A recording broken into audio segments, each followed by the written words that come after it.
The Second Mrs. Tanqueray. By Arthur W. Pinero. The persons of the play: Aubrey Tanqueray, Paula, Elian, Kaylee Drummel, Mrs. Cortellion, Captain Hugh Ardale, Gordon Jane, M.D., Frank Misquith, Q.C., M.P., Sir George Orreyed, Bart, Lady Orreyed, Morse. The present day.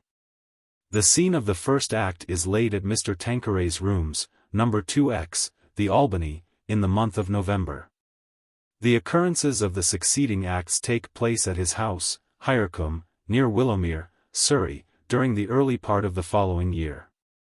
How do you find this book? Any thoughts about the book or the author? Any suggestion for improvement?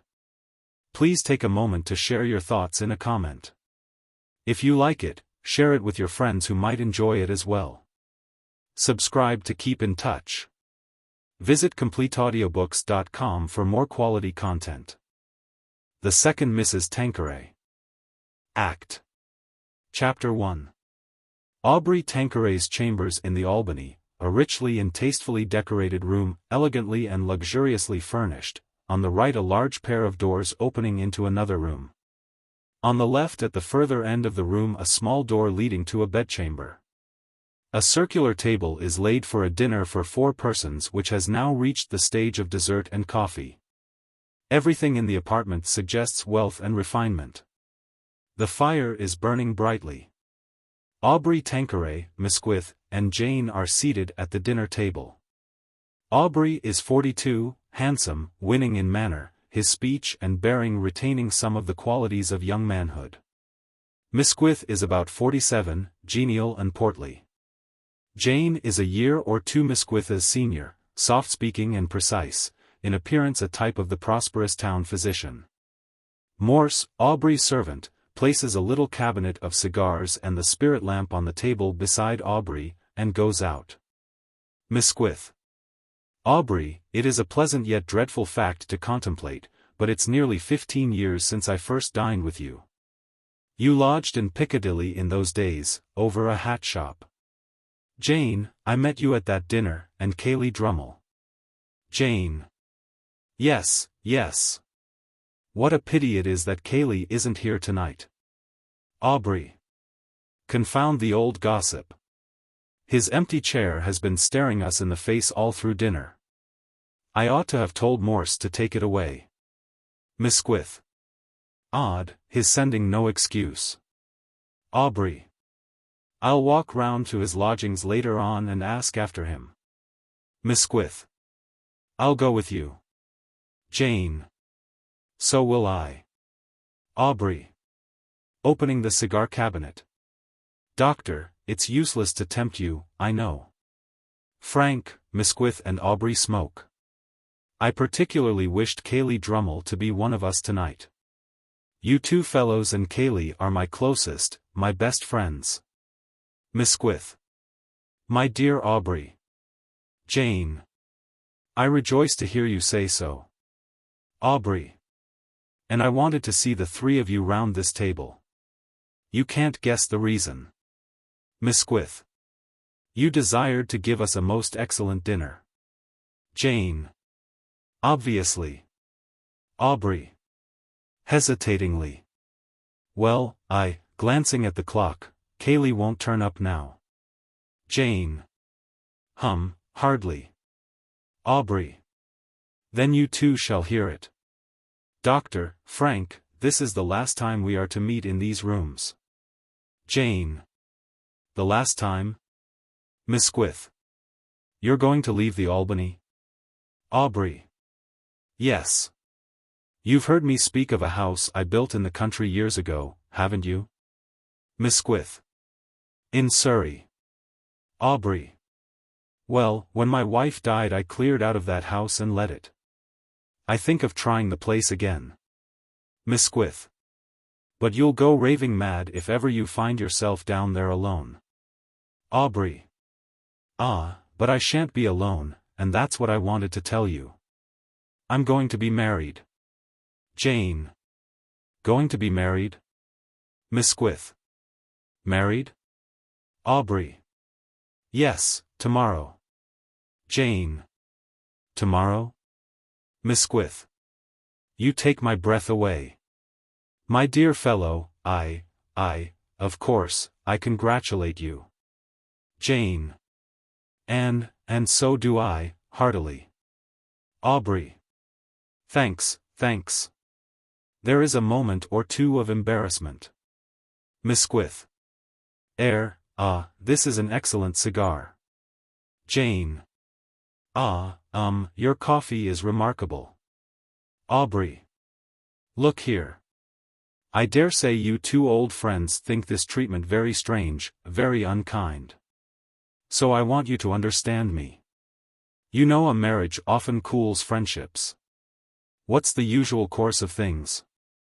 A man's engagement is given out, he is congratulated, complimented upon his choice, the church is filled with troops of friends, and he goes away happily to a chorus of good wishes. He comes back, sets up house in town or country, and thinks to resume the old associations, the old companionships. My dear Frank, my dear good doctor, it's very seldom that it can be done. Generally, a worm has begun to eat its way into those hearty, unreserved, prenuptial friendships, a damnable constraint sets in and acts like a wasting disease. And so, believe me, in 9 cases out of 10 a man's marriage severs for him more close ties than it forms. Misquith. Well, my dear Aubrey, I earnestly hope. Aubrey. I know what you're going to say, Frank. I hope so, too. In the meantime let's face dangers. I've reminded you of the usual course of things, but my marriage isn't even the conventional sort of marriage likely to satisfy society. Now, Cayley's a bachelor, but you two men have wives. By the by, my love to Mrs. Misquith and to Mrs. Jane when you get home, don't forget that. Well, your wives may not, like, the lady I'm going to marry. Jane.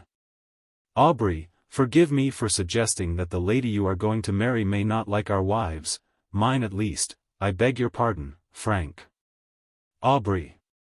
Quite so. Then I must go the way my wife goes. Misquith. Come, pray don't let us anticipate that either side will be called upon to make such a sacrifice. Aubrey. Yes, let us anticipate it. And let us make up our minds to have no slow bleeding to death of our friendship. We'll end a pleasant chapter here tonight, and after tonight start afresh. When my wife and I settle down at Willowmere it's possible that we shall all come together. But if this isn't to be, for heaven's sake let us recognize that it is simply because it can't be, and not wear hypocritical faces and suffer and be wretched. Dr. Frank, holding out his hands, one to Misquith, the other to Jane, good luck to all of us. Misquith. But, do I understand we are to ask nothing? Not even the lady's name, Aubrey? Aubrey. The lady, my dear Frank, belongs to the next chapter, and in that her name is Mrs. Aubrey Tanqueray. Jane. Raising his coffee cup. Then, in an old-fashioned way, I propose a toast. Aubrey, Frank, I give you, the next chapter. They drink the toast, saying, the next chapter. Aubrey. Doctor, find a comfortable chair, Frank, you too. As we're going to turn out by and by, let me scribble a couple of notes now while I think of them. Misquith and Jane. Certainly, yes. Aubrey. It might slip my memory when I get back. Aubrey sits at a writing table at the other end of the room, and writes. Jane. To Misquith, in a whisper. Frank, Misquith quietly leaves his chair and sits nearer to Jane. What is all this? Simply a morbid crank of Aubrey's with regard to antenuptial acquaintances? Misquith. Did you notice one expression he used? Jane. Let me think. Misquith. My marriage is not even the conventional sort of marriage likely to satisfy society. Jane. Bless me, yes. What does that suggest? Misquith. That he has a particular rather than a general reason for anticipating estrangement from his friends, I'm afraid. Jane. A horrible mésalliance. A dairymaid who has given him a glass of milk during a day's hunting, or a little anemic shopgirl. Frank, I'm utterly wretched. Misquith. My dear Jane, speaking in absolute confidence, I have never been more profoundly depressed in my life. Morse enters. Morse. Announcing. Mr. Drummle. Cayley Drummle enters briskly. He is a neat little man of about 45, in manner bright, airy, debonair, but with an undercurrent of seriousness. Morse retires. Drummle. I'm in disgrace, nobody realizes that more thoroughly than I do. Where's my host? Aubrey. Who has risen? Cayley. Drummle. Shaking hands with him. Don't speak to me till I have tendered my explanation. A harsh word from anybody would unman me. Misquith and Jane shake hands with Drummle. Aubrey. Have you dined? Drummle. No, unless you call a bit of fish, a cutlet, and a pancake dining. Aubrey. Cayley, this is disgraceful. Jane. Fish, a cutlet, and a pancake will require a great deal of explanation. Misquith. Especially the pancake. My dear friend, your case looks miserably weak. Drummle. Hear me. Hear me. Jane. Now then. Misquith. Come. Aubrey. Well. Drummle. It so happens that tonight I was exceptionally early in dressing for dinner. Misquith. For which dinner, the fish and cutlet? Drummle. For this dinner, of course, really, Frank. At 7:45, in fact, I found myself trimming my nails, with 10 minutes to spare. Just then enter my man with a note. Would I hasten, as fast as cab could carry me, to old Lady Orreyed in Bruton Street, sad trouble.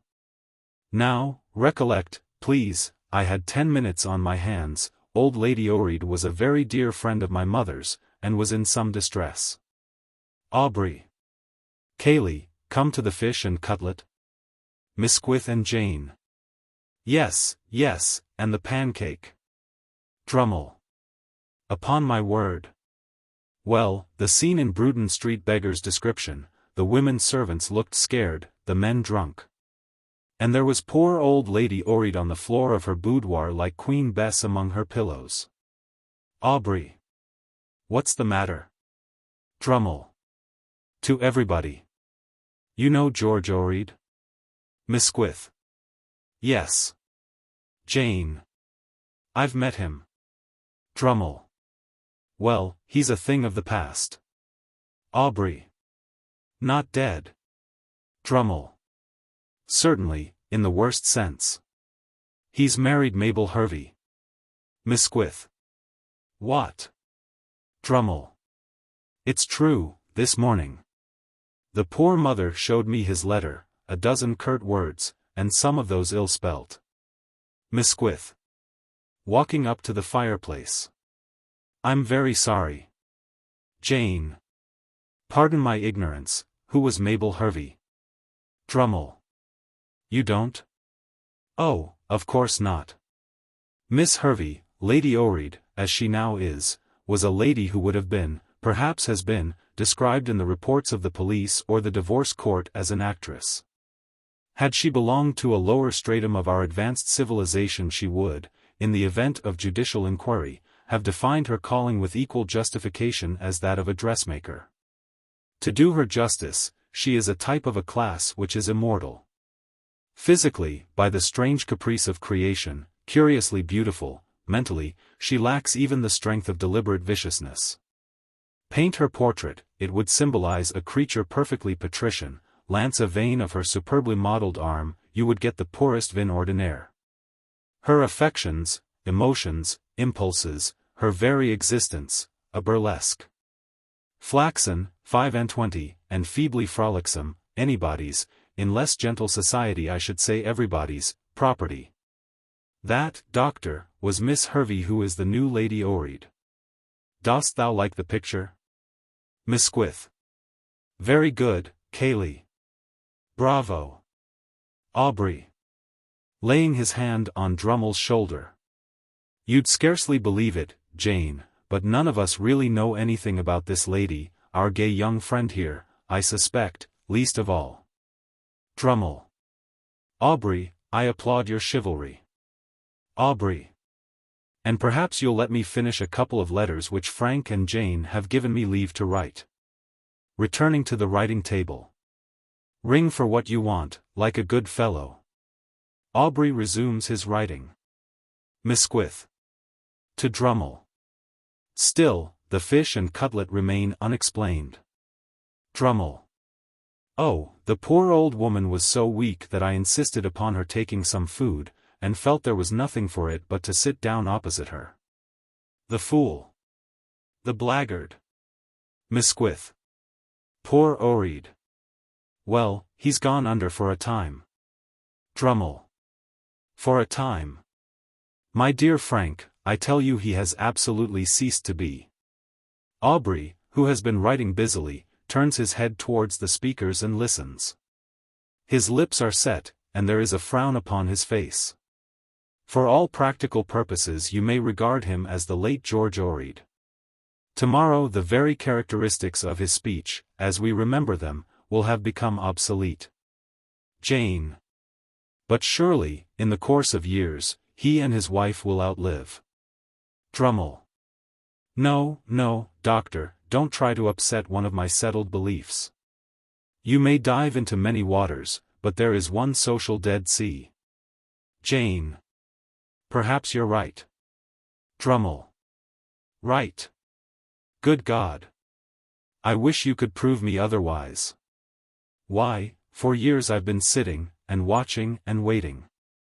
Misquith. You're in form tonight, Cayley. May we ask where you've been in the habit of squandering your useful leisure? Drummle. Where? On the shore of that same sea. Misquith. And, pray, what have you been waiting for? Drummle. For some of my best friends to come up. Aubrey utters a half-stifled exclamation of impatience, then he hurriedly gathers up his papers from the writing table. The three men turn to him. Aubrey. Oh, I'll finish my letters in the other room if you'll excuse me for 5 minutes. Tell Cayley the news. He goes out. Drummle. Hurrying to the door. My dear fellow, my jabbering has disturbed you. I'll never talk again as long as I live. Misquith. Close the door, Cayley. Drummle shuts the door. Jane. Cayley. Drummle. Advancing to the dinner table. A smoke, or I perish. Selects a cigar from the little cabinet. Jane. Cayley, marriages are in the air. Drummle. Are they? Discover the bacillus, doctor, and destroy it. Jane. I mean, among our friends. Drummle. Oh, Nugent Warrender's engagement to Lady Alice Traying. I've heard of that. They're not to be married till the spring. Jane. Another marriage that concerns us a little takes place tomorrow. Drummle. Whose marriage? Jane. Aubrey's. Drummle. Looking towards Misquith. Is it a joke? Misquith. No. Drummle. Looking from Misquith to Jane. To whom? Misquith. He doesn't tell us. Jane. We three were asked here tonight to receive the announcement. Aubrey has some theory that marriage is likely to alienate a man from his friends, and it seems to me he has taken the precaution to wish us goodbye. Misquith. No, no. Jane. Practically, surely. Drummle. Thoughtfully. Marriage in general, does he mean, or this marriage? Jane. That's the point. Frank says. Misquith. No, no, no. I feared it suggested. Jane. Well, well. To Drummle. What do you think of it? Drummle. After a slight pause. Is there a light there? Lighting his cigar. He wraps the lady in mystery, you say? Misquith. Most modestly. Drummle. Aubrey's not a very young man. Jane. 43. Drummle. Ah. L'age critique. Misquith. A dangerous age, yes, yes. Drummle. When you two fellows go home, do you mind leaving me behind here? Misquith. Not at all. Jane. By all means. Drummle. All right. Anxiously. Deuce take it, the man's second marriage mustn't be another mistake. With his head bent he walks up to the fireplace. Jane. You knew him in his short married life, Cayley. Terribly unsatisfactory, wasn't it? Drummle. Well, looking at the door. I quite closed that door. Misquith. Yes. Settles himself on the sofa. Jane is seated in an armchair. Drummle. Smoking, with his back to the fire. He married a Miss Harriet, that was in the year 18, confound dates, 20 years ago. She was a lovely creature, by Jove, she was. By religion a Roman Catholic. She was one of your cold sort, you know, all marble arms and black velvet. I remember her with painful distinctness as the only woman who ever made me nervous. Misquith. Ha, ha. Drummle. He loved her, to distraction, as they say. Jupiter, how fervently that poor devil courted her. But I don't believe she allowed him even to squeeze her fingers. She was an iceberg. As for kissing, the mere contact would have given him chapped lips. However, he married her and took her away, the latter greatly to my relief. Jane. Abroad, you mean? Drummle. Yes. I imagine he gratified her by renting a villa in Lapland, but I don't know. After a while they returned, and then I saw how woefully Aubrey had miscalculated results. Jane. Miscalculated? Drummle. He had reckoned, poor wretch, that in the early days of marriage she would thaw. But she didn't. I used to picture him closing his doors and making up the fire in the hope of seeing her features relax. Bless her, the thaw never set in. I believe she kept a thermometer in her stays and always registered 10 degrees below zero. However, in time a child came, a daughter. Jane. Didn't that? Drummle. Not a bit of it. It made matters worse. Frightened at her failure to stir up in him some sympathetic religious belief, she determined upon strong measures with regard to the child. He opposed her for a miserable year or so, but she wore him down, and the insensible little brat was placed in a convent, first in France, then in Ireland.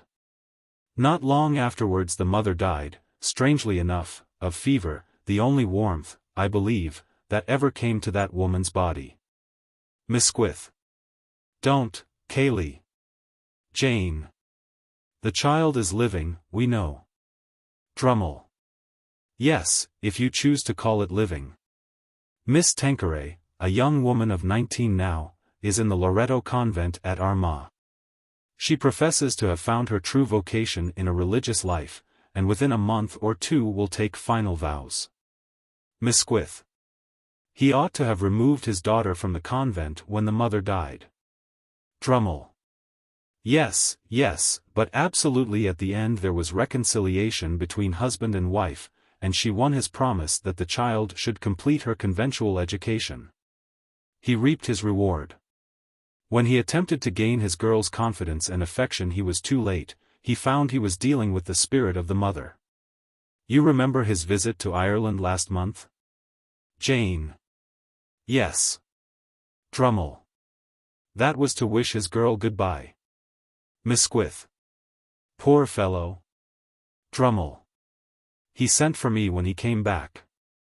I think he must have had a lingering hope that the girl would relent, would come to life, as it were, at the last moment, for an hour or so, in this room, he was terribly shaken. I'm sure he'd clung to that hope from the persistent way in which he kept breaking off in his talk to repeat one dismal word. As if he couldn't realize his position without dinning this damned word into his head. Jane. What word was that? Drummle.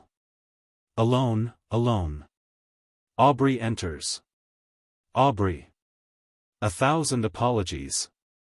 Drummle. Gaily. We are talking about you, my dear Aubrey. During the telling of the story, Misquith has risen and gone to the fire, and Drummle has thrown himself full length on the sofa. Aubrey now joins Misquith and Jane. Aubrey. Well, Cayley, are you surprised?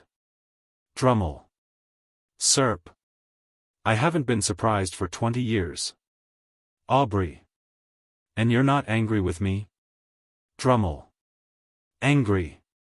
Rising. Because you considerately withhold the name of a lady with whom it is now the object of my life to become acquainted? My dear fellow, you pique my curiosity, you give zest to my existence. And as for a wedding, who on earth wants to attend that familiar and probably drafty function? Ugh. My cigar's out. Aubrey. Let's talk about something else.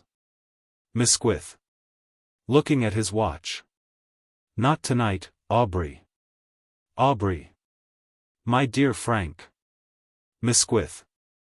I go up to Scotland tomorrow, and there are some little matters. Jane. I am off too. Aubrey. No, no. Jane. I have to give a look to a case in Clifford Street on my way home. Aubrey. Going to the door. Well. Misquith and Jane exchange looks with Drummle. Opening the door and calling. Morse, hats and coats. I shall write to you all next week from Genoa or Florence. Now, Dr. Frank, remember, my love to Mrs. Misquith and to Mrs. Jane. Morse enters with hats and coats. Misquith and Jane. Yes, yes, yes, yes. Aubrey. And your young people. As Misquith and Jane put on their coats there is the clatter of careless talk. Jane. Cayley, I meet you at dinner on Sunday. Drummle. At the Stratfields. That's very pleasant. Misquith. Putting on his coat with Aubrey's aid. Ah-h. Aubrey. What's wrong? Misquith. A twinge. Why didn't I go to Ike's in August? Jane. Shaking hands with Drummle. Good night, Cayley. Drummle.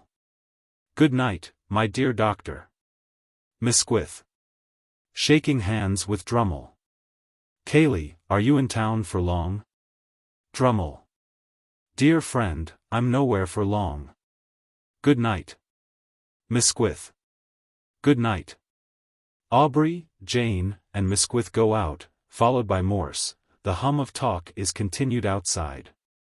Aubrey. A cigar, Frank? Misquith. No, thank you. Aubrey. Going to walk, doctor? Jane. If Frank will. Misquith. By all means. Aubrey. It's a cold night. The door is closed. Drummle remains standing with his coat on his arm and his hat in his hand. Drummle. To himself, thoughtfully. Now then. What the devil? Aubrey returns. Aubrey. Eyeing Drummle a little awkwardly. Well, Cayley?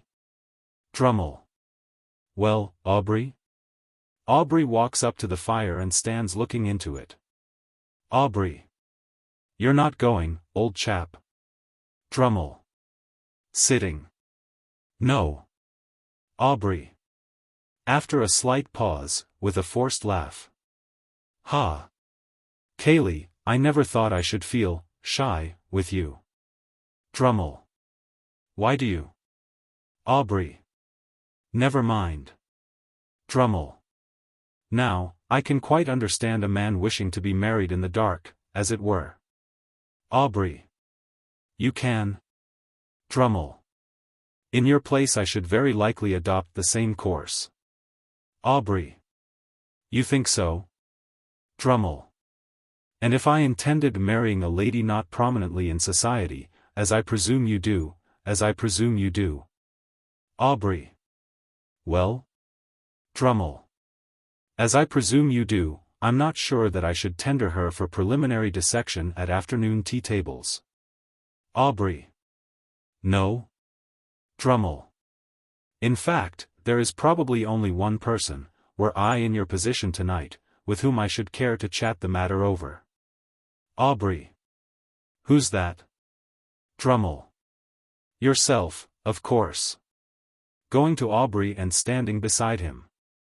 Of course, yourself, old friend. Aubrey. After a pause. I must seem a brute to you, Kaylee. But there are some acts which are hard to explain, hard to defend. Drummle. To defend? Aubrey. Some acts which one must trust to time to put right. Drummle watches him for a moment, then takes up his hat and coat. Drummle. Well, I'll be moving. Aubrey. Kaylee. Confound you and your old friendship.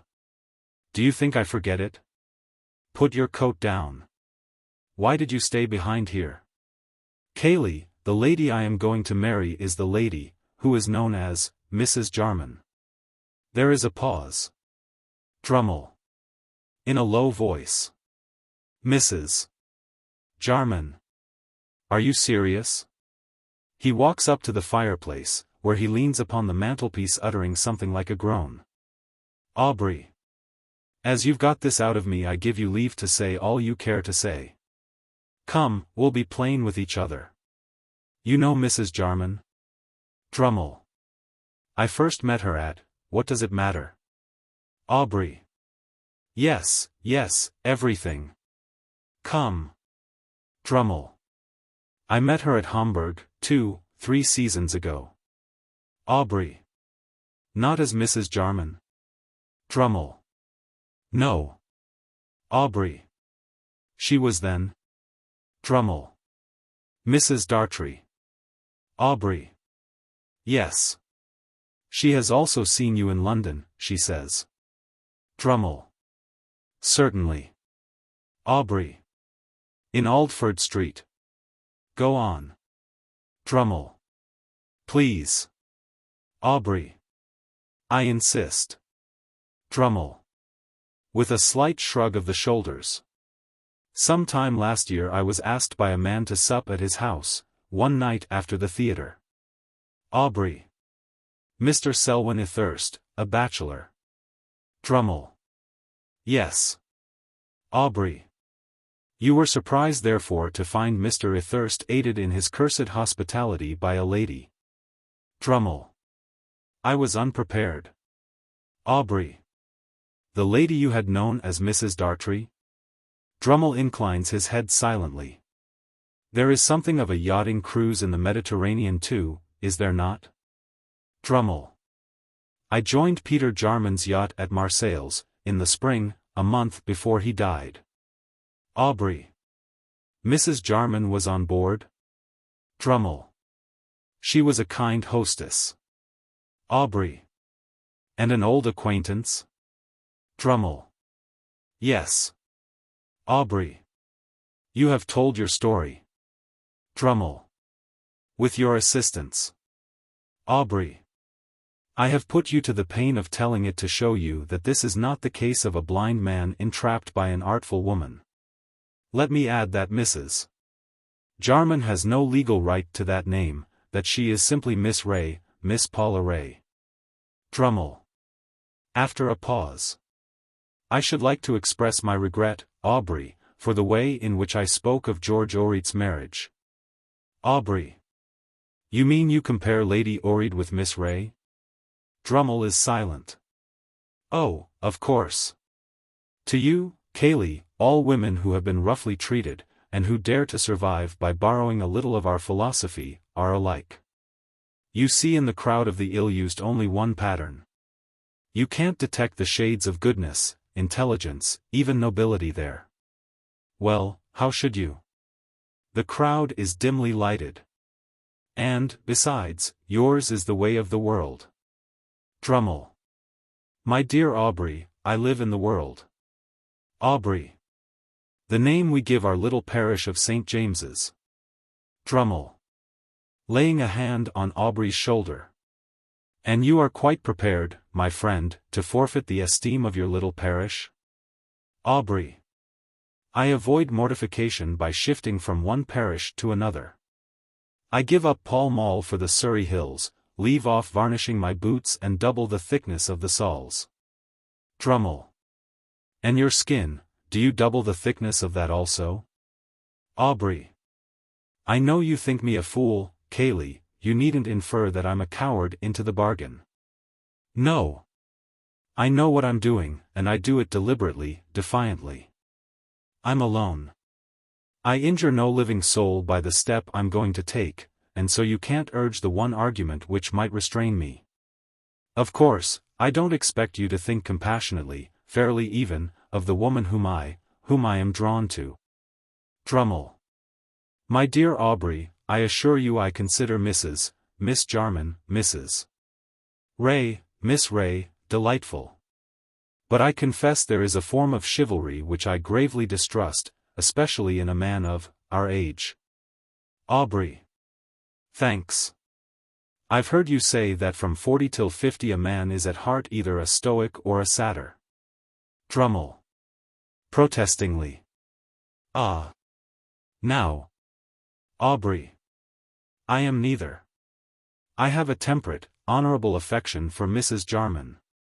She has never met a man who has treated her well, I intend to treat her well. That's all. And in a few years, Cayley, if you've not quite forsaken me, I'll prove to you that it's possible to rear a life of happiness, of good repute, on a miserable foundation. Drummle. Offering his hand. Do prove it. Aubrey. Taking his hand. We have spoken too freely of Mrs. Jarman. I was excited, angry. Please forget it. Drummle.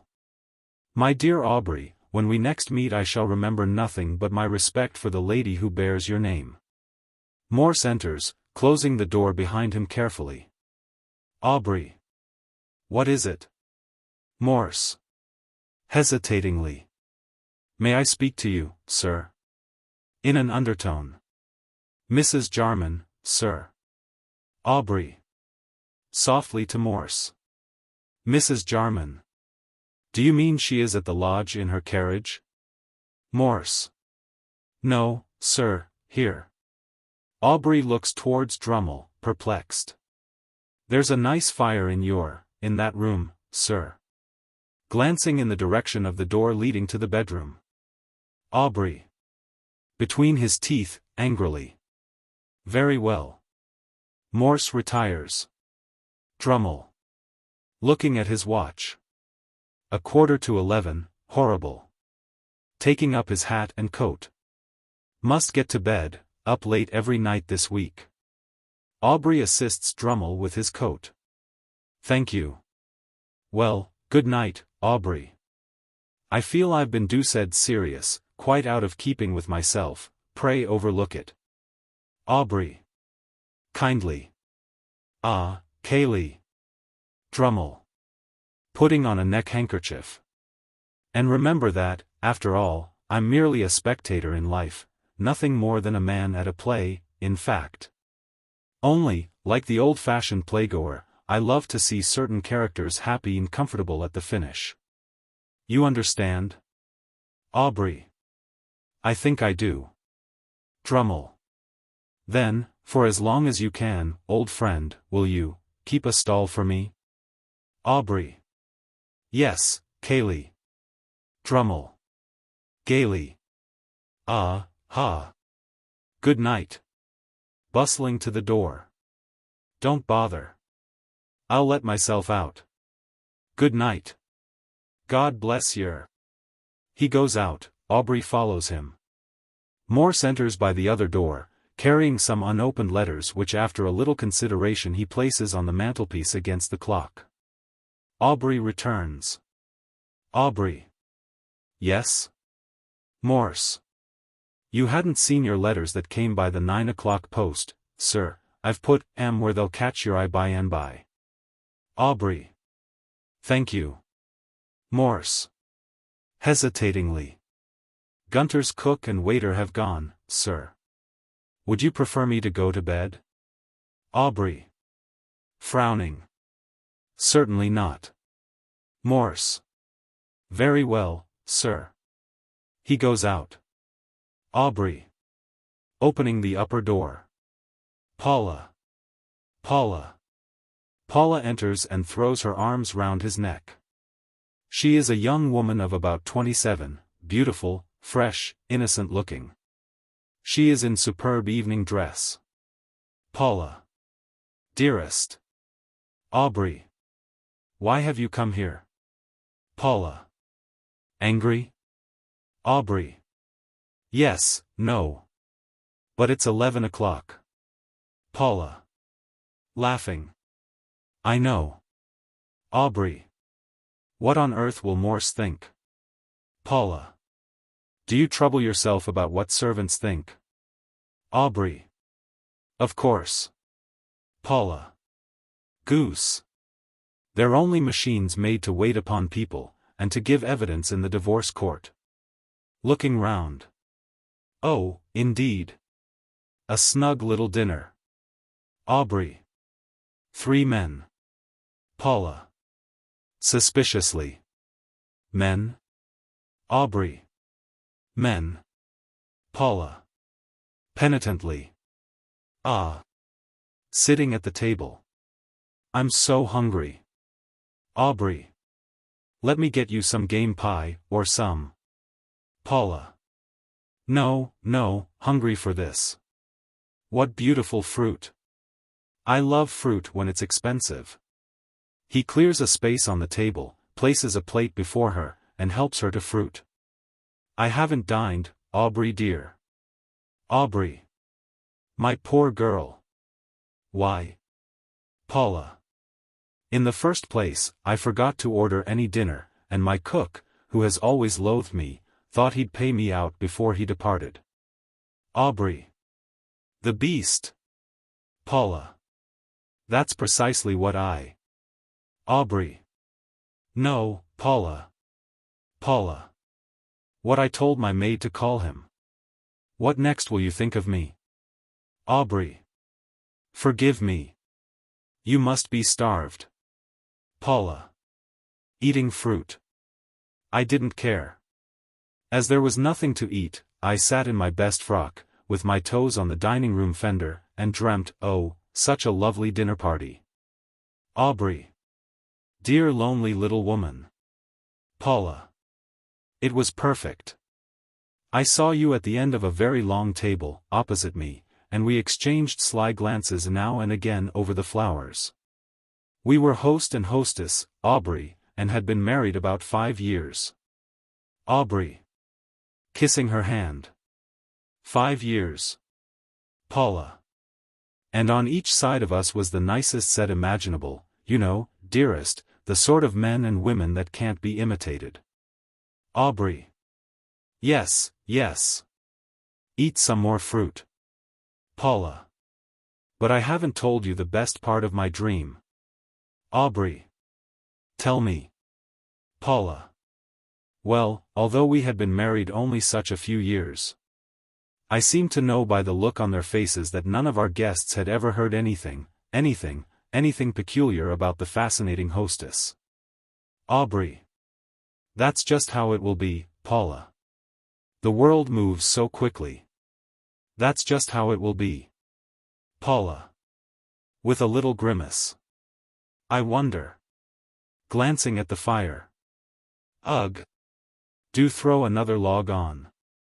Aubrey. Mending the fire. There. But you mustn't be here long. Paula. Hospitable wretch. I've something important to tell you. No, stay where you are. Turning from him, her face averted. Look here, that was my dream, Aubrey, but the fire went out while I was dozing, and I woke up with a regular fit of the shivers. And the result of it all was that I ran upstairs and scribbled you a letter. Aubrey. Dear baby. Paula. Remain where you are. Taking a letter from her pocket. This is it. I've given you an account of myself, furnished you with a list of my adventures since you know. Weighing the letter in her hand. I wonder if it would go for a penny. Most of it you're acquainted with, I've told you a good deal, haven't I? Aubrey. Oh, Paula. Paula.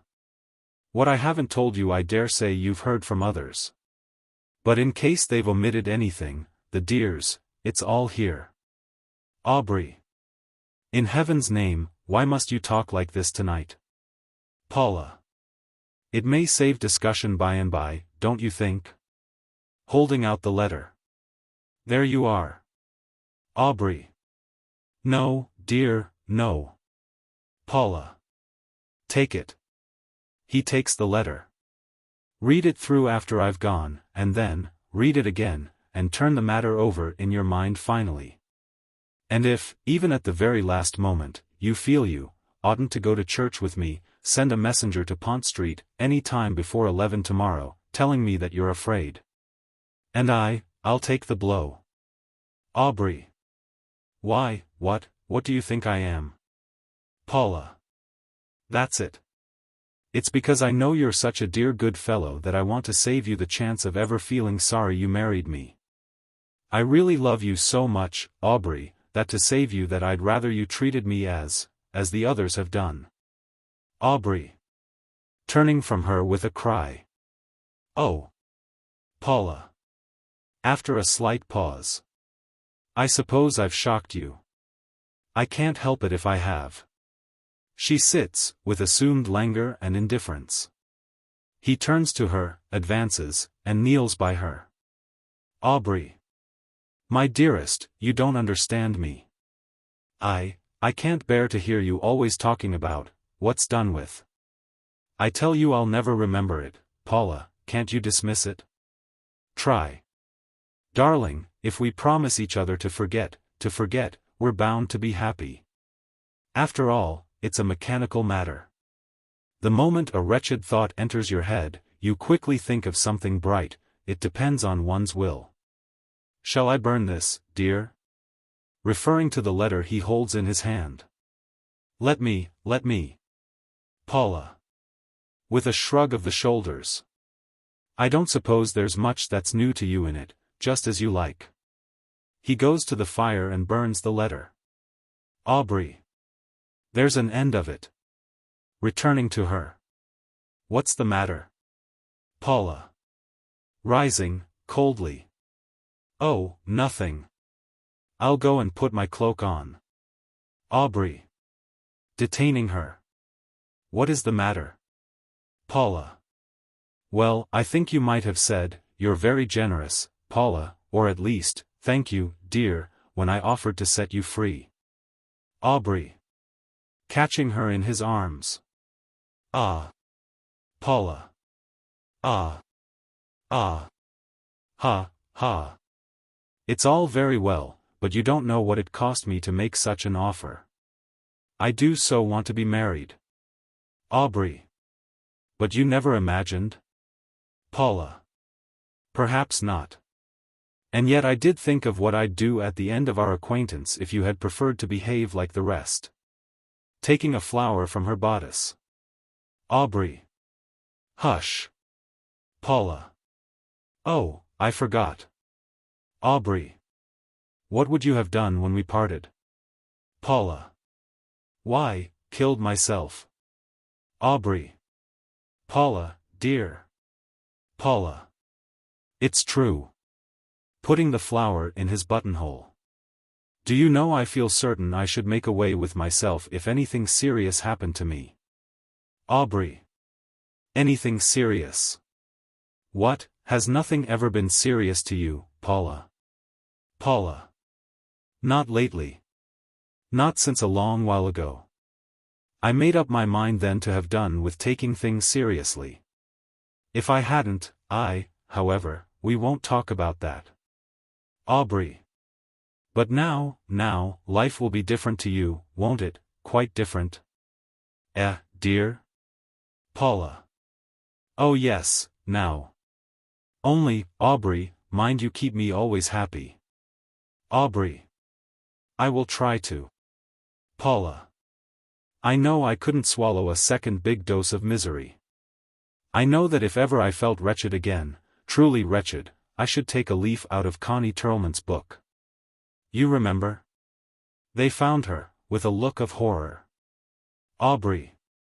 For God's sake, don't let your thoughts run on such things. Paula. Laughing.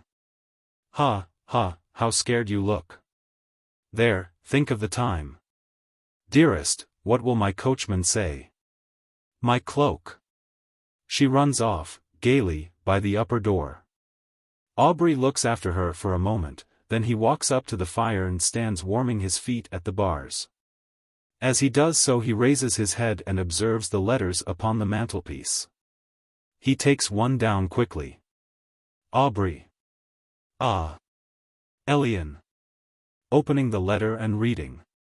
My dear father, a great change has come over me.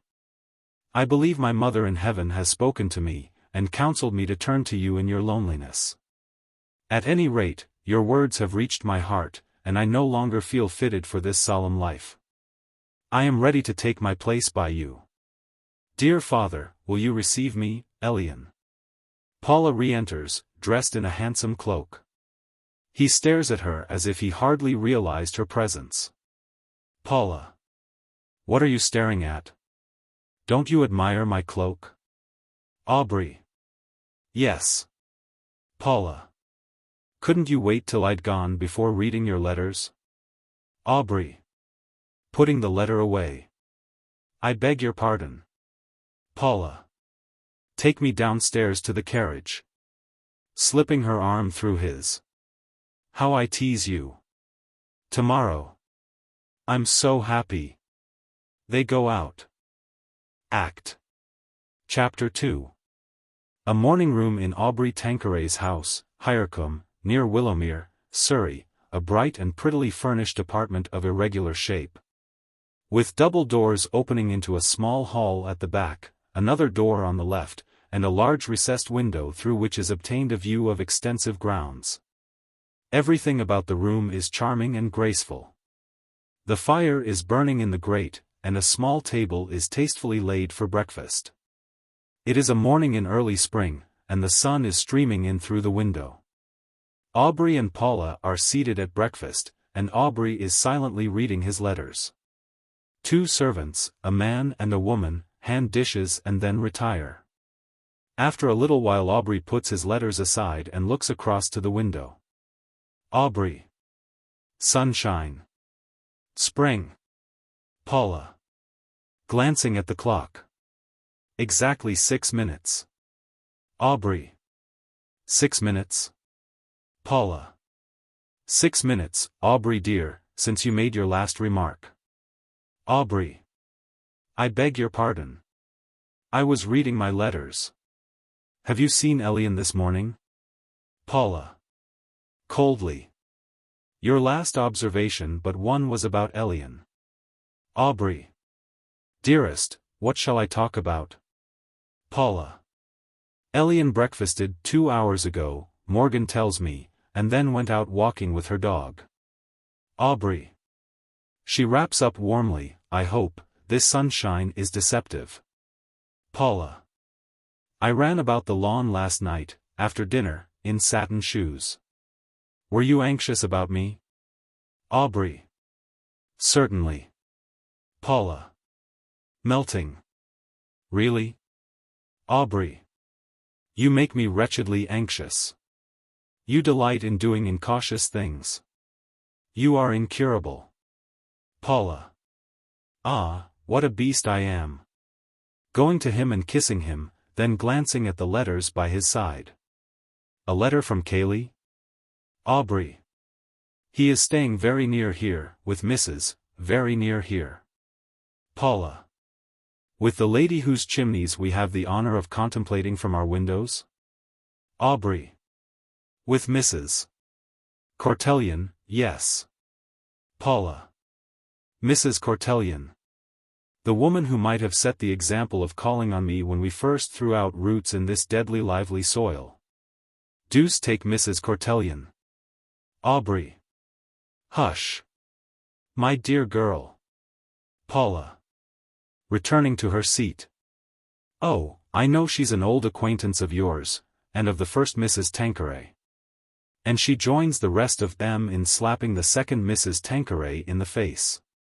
However, I have my revenge, she's 46, and I wish nothing worse to happen to any woman. Aubrey.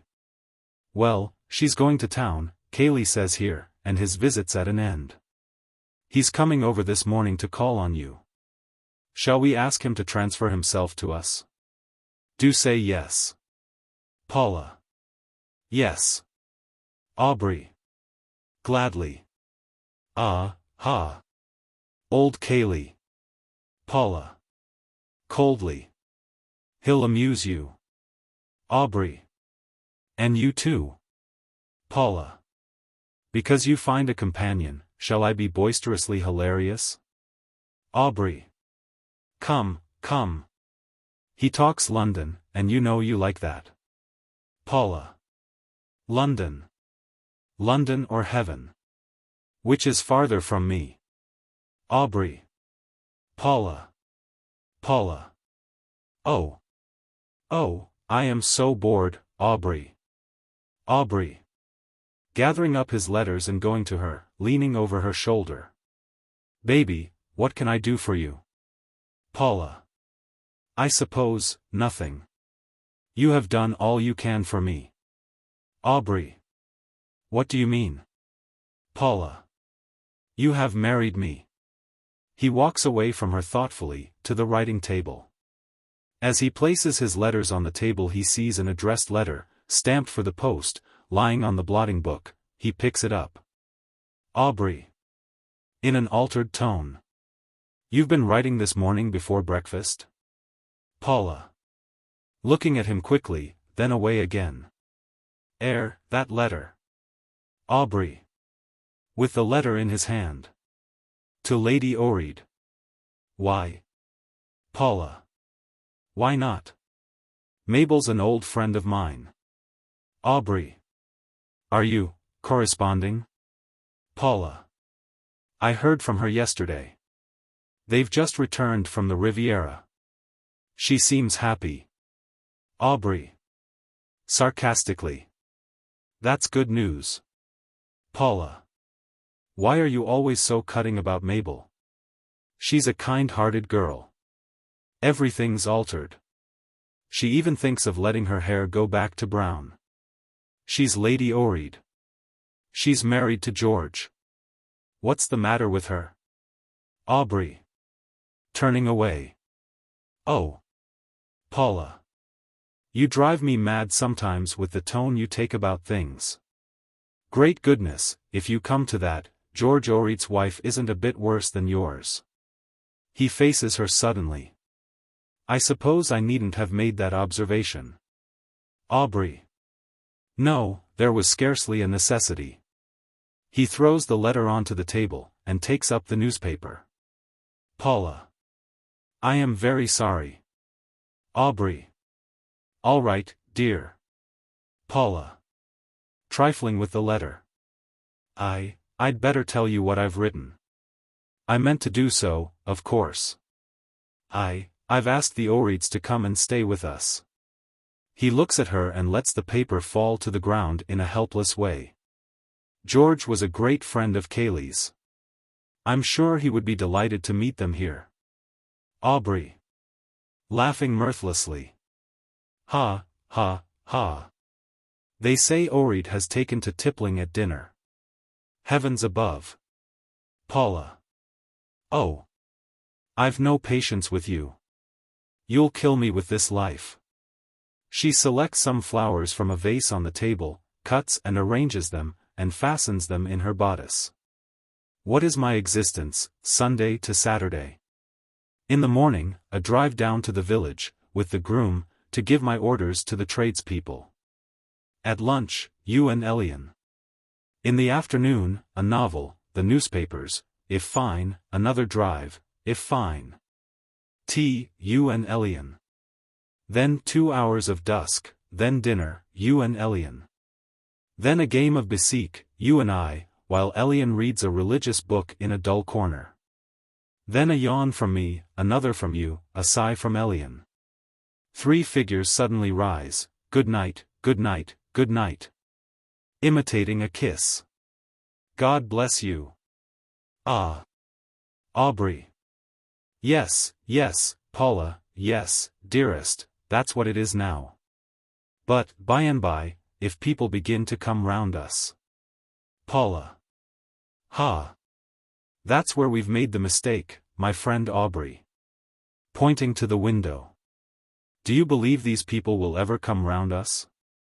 Your former crony, Mrs. Cortellion?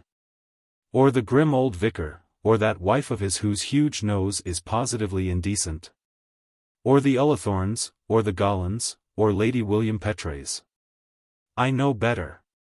And when the young ones gradually take the place of the old, there will still remain the sacred tradition that the dreadful person who lives at the top of the hill is never, under any circumstances, to be called upon. And so we shall go on here, year in and year out, until the sap is run out of our lives, and we're stale and dry and withered from sheer, solitary respectability. Upon my word, I wonder we didn't see that we should have been far happier if we'd gone in for the devil-may-care, café-living sort of life in town. After all, I have a set and you might have joined it. It's true I did want, dearly, dearly, to be a married woman, but where's the pride in being a married woman among married women who are married? If, seeing that Aubrey's head has sunk into his hands. Aubrey. My dear boy. You're not crying? He looks up, with a flushed face. Elian enters, dressed very simply for walking. She is a low-voiced, grave girl of about 19, with a face somewhat resembling a Madonna. Towards Paula her manner is cold and distant. Aubrey. In an undertone. Elian. Elian. Good morning, Papa. Good morning, Paula. Paula puts her arms round Elian and kisses her. Elian makes little response. Paula. Good morning. Brightly. We've been breakfasting this side of the house, to get the sun. She sits at the piano and rattles at a gay melody. Seeing that Paula's back is turned to them, Elian goes to Aubrey and kisses him. He returns the kiss almost furtively. As they separate, the servants re-enter, and proceed to carry out the breakfast table. Aubrey. To Elian. I guess where you've been, there's some gorse clinging to your frock. Elian. Removing a sprig of gorse from her skirt. Rover and I walked nearly as far as Blackmore. The poor fellow has a thorn in his pad. I am going upstairs for my tweezers. Aubrey. Elian. She returns to him. Paula is a little depressed, out of sorts. She complains that she has no companion. Elian. I am with Paula nearly all the day, Papa. Aubrey. Ah, but you're such a little mouse. Paula likes cheerful people about her. Elian. I'm afraid I am naturally rather silent, and it's so difficult to seem to be what one is not. Aubrey. I don't wish that, Elian. Elian. I will offer to go down to the village with Paula this morning, shall I? Aubrey. Touching her hand gently. Thank you, do. Elian. When I've looked after Rover, I'll come back to her. She goes out, Paula ceases playing, and turns on the music stool looking at Aubrey. Paula. Well, have you and Elian had your little confidence? Aubrey. confidence? Paula. Do you think I couldn't feel it, like a pain between my shoulders? Aubrey. Elian is coming back in a few minutes to be with you. Bending over her. Paula, Paula dear, is this how you keep your promise? Paula. Oh. Rising impatiently and crossing swiftly to the settee, where she sits, moving restlessly. I can't keep my promise, I am jealous, it won't be smothered. I see you looking at her, watching her. Your voice drops when you speak to her. I know how fond you are of that girl, Aubrey. Aubrey. What would you have? I've no other home for her. She is my daughter. Paula. She is your saint. Saint Elian. Aubrey. You have often told me how good and sweet you think her. Paula. Good, yes. Do you imagine that makes me less jealous? Going to him and clinging to his arm. Aubrey, there are two sorts of affection, the love for a woman you respect, and the love for a woman you love. She gets the first from you, I never can. Aubrey. Hush, hush. You don't realize what you say. Paula. If Elian cared for me only a little, it would be different. I shouldn't be jealous then. Why doesn't she care for me? Aubrey. She will, in time. Paula. You can't say that without stuttering. Aubrey. Her disposition seems a little unresponsive, she resembles her mother in many ways. I can see it every day. Paula. She's marble. It's a shame. There's not the slightest excuse, for all she knows, I'm as much a saint as she, only married. Dearest, help me to win her over. Aubrey. Help you? Paula. You can. Teach her that it is her duty to love me, she hangs on to every word you speak. I'm sure, Aubrey, that the love of a nice woman who believed me to be like herself would do me a world of good. You'd get the benefit of it as well as I. It would soothe me. It would make me less horribly restless, it would take this mischievous feeling from me. Coaxingly. Aubrey. Aubrey. Have patience, everything will come right. Paula. Yes, if you help me. Aubrey. In the meantime you will tear up your letter to Lady Orreyed, won't you? Paula. Kissing his hand. Of course I will, anything. Aubrey. Ah, thank you, dearest. Laughing. Why, good gracious, ha, ha, just imagine, Saint Elian and that woman side by side. Paula. Going back with a cry. Ah. Aubrey. What? Paula. Passionately. It's Elian you're considering, not me? It's all Elian with you. Elian. Elian. Elian re-enters. Elian. Did you call me, Paula? Clenching his hands, Aubrey turns away and goes out.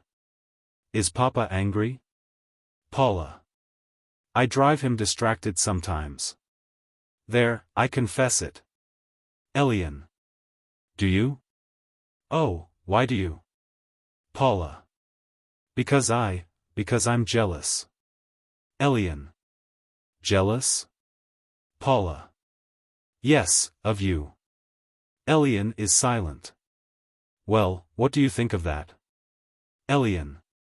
I knew it, I've seen it. It hurts me dreadfully. What do you wish me to do? Go away? Paula. Leave us. Beckoning her with a motion of the head. Look here. Elian goes to Paula slowly and unresponsively. You could cure me of my jealousy very easily. Why don't you, like me? Elian. What do you mean by, like you? I don't understand. Paula. Love me. Elian. Love is not a feeling that is under one's control. I shall alter as time goes on, perhaps. I didn't begin to love my father deeply till a few months ago, and then I obeyed my mother. Paula. Ah, yes, you dream things, don't you, see them in your sleep? You fancy your mother speaks to you? Elian. When you have lost your mother, it is a comfort to believe that she is dead only to this life, that she still watches over her child. I do believe that of my mother. Paula. Well, and so you haven't been bidden to love me? Elian. After a pause, almost inaudibly. No. Paula. Dreams are only a hash-up of one's day thoughts, I suppose you know. Think intently of anything, and it's bound to come back to you at night. I don't cultivate dreams myself. Elian. Ah, I knew you would only sneer. Paula. I'm not sneering. I'm speaking the truth. I say that if you cared for me in the daytime, I should soon make friends with those nightmares of yours. Elian, why don't you try to look on me as your second mother? Of course there are not many years between us, but I'm ever so much older than you, in experience. I shall have no children of my own, I know that. It would be a real comfort to me if you would make me feel we belonged to each other. Won't you? Perhaps you think I'm odd, not nice. Well, the fact is I've two sides to my nature, and I've let the one almost smother the other.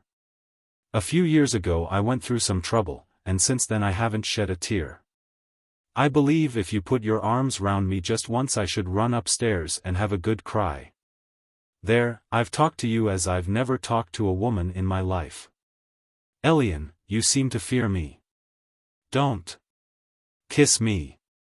With a cry, almost of despair, Elian turns from Paula and sinks onto the settee, covering her face with her hands. Paula. Indignantly. Oh. Why is it? How dare you treat me like this? What do you mean by it? What do you mean? A servant enters. Servant. Mr. Drummle, ma'am.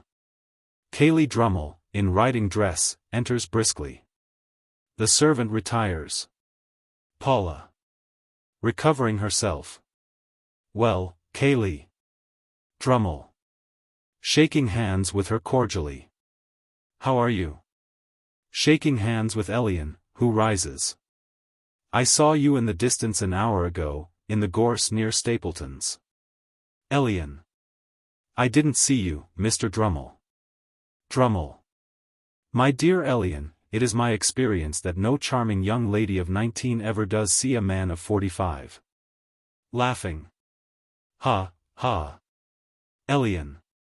Going to the door. Paula, Papa wishes me to drive down to the village with you this morning. Do you care to take me? Paula. Coldly. Oh, by all means. Pray tell what's to balance the cart for 3. Elian goes out. Drummle. How's Aubrey? Paula. Very well, when Elian's about the house. Drummle. And you? I needn't ask. Paula. Walking away to the window. Oh, a dog's life, my dear Cayley, mine. Drummle. Paula. Doesn't that define a happy marriage?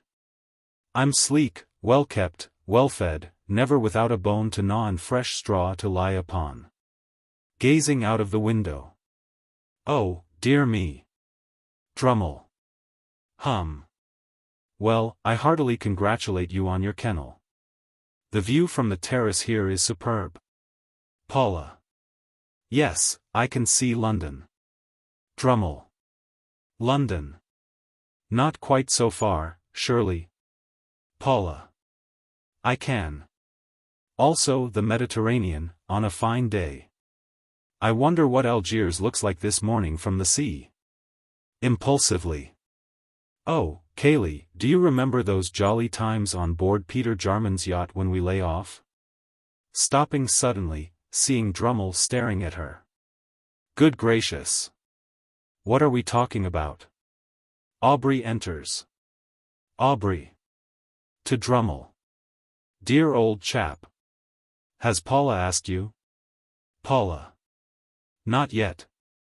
Aubrey. We want you to come to us, now that you're leaving Mrs. Cortellion, at once, today. Stay a month, as long as you please, Paula. Paula. As long as you can possibly endure it, do, Kaylee. Drummle. Looking at Aubrey. Delighted. To Paula. Charming of you to have me. Paula. My dear man, you're a blessing. I must telegraph to London for more fish. A strange appetite to cater for. Something to do. She goes out in a mood of almost childish delight. Drummle. Eyeing Aubrey. Well? Aubrey. With a wearied, anxious look. Well, Kaylee? Drummle. How are you getting on? Aubrey. My position doesn't grow less difficult. I told you, when I met you last week, of this feverish, jealous attachment of Paula's for Elian? Drummle. Yes. I hardly know why, but I came to the conclusion that you don't consider it an altogether fortunate attachment. Aubrey. Elian doesn't respond to it. Drummle. These are early days. Elian will warm towards your wife by and by. Aubrey. Ah, but there's the question, Kaylee. Drummle. What question? Aubrey. The question which positively distracts me. Elian is so different from most women, I don't believe a purer creature exists out of heaven. And I ask myself, am I doing right in exposing her to the influence of poor Paula's light, careless nature? Drummle. My dear Aubrey. Aubrey. That shocks you. So it does me. I assure you I long to urge my girl to break down the reserve which keeps her apart from Paula, but somehow I can't do it. Well, I don't do it. How can I make you understand? But when you come to us you'll understand quickly enough. Kaylee, there's hardly a subject you can broach on which poor Paula hasn't some strange, out-of-the-way thought to give utterance to. Some curious, warped notion. They are not mere worldly thoughts, unless, good God, they belong to the little hellish world which our blackguardism has created. No, her ideas have too little calculation in them to be called worldly. But it makes it the more dreadful that such thoughts should be ready, spontaneous, that expressing them has become a perfectly natural process. That her words, acts even, have almost lost their proper significance for her, and seem beyond her control. Ah, and the pain of listening to it all from the woman one loves, the woman one hoped to make happy and contented, who is really and truly a good woman, as it were, maimed. Well, this is my burden, and I shouldn't speak to you of it but for my anxiety about Elian. Elian. What is to be her future? It is in my hands, what am I to do? Kaylee, when I remember how Elian comes to me, from another world I always think, when I realize the charge that's laid on me, I find myself wishing, in a sort of terror, that my child were safe under the ground. Drummle. My dear Aubrey, aren't you making a mistake? Aubrey. Very likely. What is it? Drummle. A mistake, not in regarding your Elian as an angel, but in believing that, under any circumstances, it would be possible for her to go through life without getting her white robe, shall we say, a little dusty at the hem? Don't take me for a cynic. I am sure there are many women upon earth who are almost divinely innocent, but being on earth, they must send their robes to the laundry occasionally. Ah, and it's right that they should have to do so, for what can they learn from the checking of their little washing bills but lessons of charity? Now I see but two courses open to you for the disposal of your angel. Aubrey. Yes? Drummle. You must either restrict her to a paradise which is, like every earthly paradise, necessarily somewhat imperfect, or treat her as an ordinary flesh-and-blood young woman, and give her the advantages of that society to which she properly belongs. Aubrey. Advantages? Drummle. My dear Aubrey, of all forms of innocence mere ignorance is the least admirable. Take my advice, let her walk and talk and suffer and be healed with the great crowd. Do it, and hope that she'll some day meet a good, honest fellow who'll make her life complete, happy, secure. Now you see what I'm driving at. Aubrey. A sanguine program, my dear Kaylee. Oh, I'm not pooh-poohing it. Putting sentiment aside, of course I know that a fortunate marriage for Elian would be the best, perhaps the only, solution of my difficulty. But you forget the danger of the course you suggest. Drummle. Danger? Aubrey. If Elian goes among men and women, how can she escape from learning, sooner or later, the history of poor Paula's old life? Drummle. You remember the episode of the jeweler's son in the Arabian Nights? Of course you don't. Well, if your daughter lives, she can't escape what you're afraid of. Aubrey gives a half-stifled exclamation of pain. And when she does hear the story, surely it would be better that she should have some knowledge of the world to help her to understand it. Aubrey. To understand. Drummle.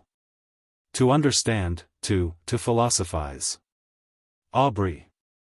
To philosophize? Drummle.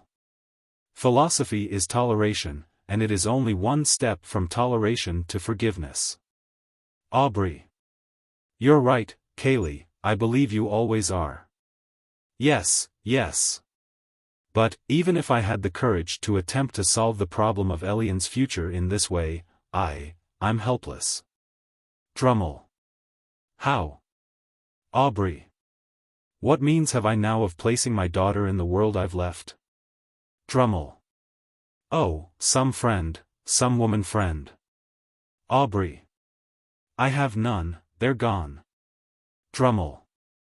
You're wrong there, I know one. Aubrey. Listening. That's Paula's cart. Let's discuss this again. Drummle. Going up to the window and looking out. It isn't the dog cart. Turning to Aubrey. I hope you'll forgive me, old chap. Aubrey. What for? Drummle. Whose wheels do you think have been cutting ruts in your immaculate drive? A servant enters. Servant. To Aubrey. Mrs. Cortellion, sir. Aubrey. Mrs. Cortellion. After a short pause. Very well. The servant withdraws. What on earth is the meaning of this? Drummle. Ahem. While I've been our old friend's guest, Aubrey, we have very naturally talked a good deal about you and yours. Aubrey. Indeed, have you? Drummle. Yes, and Alice Cortellion has arrived at the conclusion that it would have been far kinder had she called on Mrs. Tanqueray long ago. She's going abroad for Easter before settling down in London for the season, and I believe she has come over this morning to ask for Elian's companionship. Aubrey. Oh, I see. Frowning. Quite a friendly little conspiracy, my dear Kaylee. Drummle. Conspiracy. Not at all, I assure you. Laughing. Ha, ha. Elian enters from the hall with Mrs. Cortellion, a handsome, good-humored, spirited woman of about 45. Elian. Papa. Mrs. Cortellion. To Aubrey, shaking hands with him heartily. Well, Aubrey, how are you?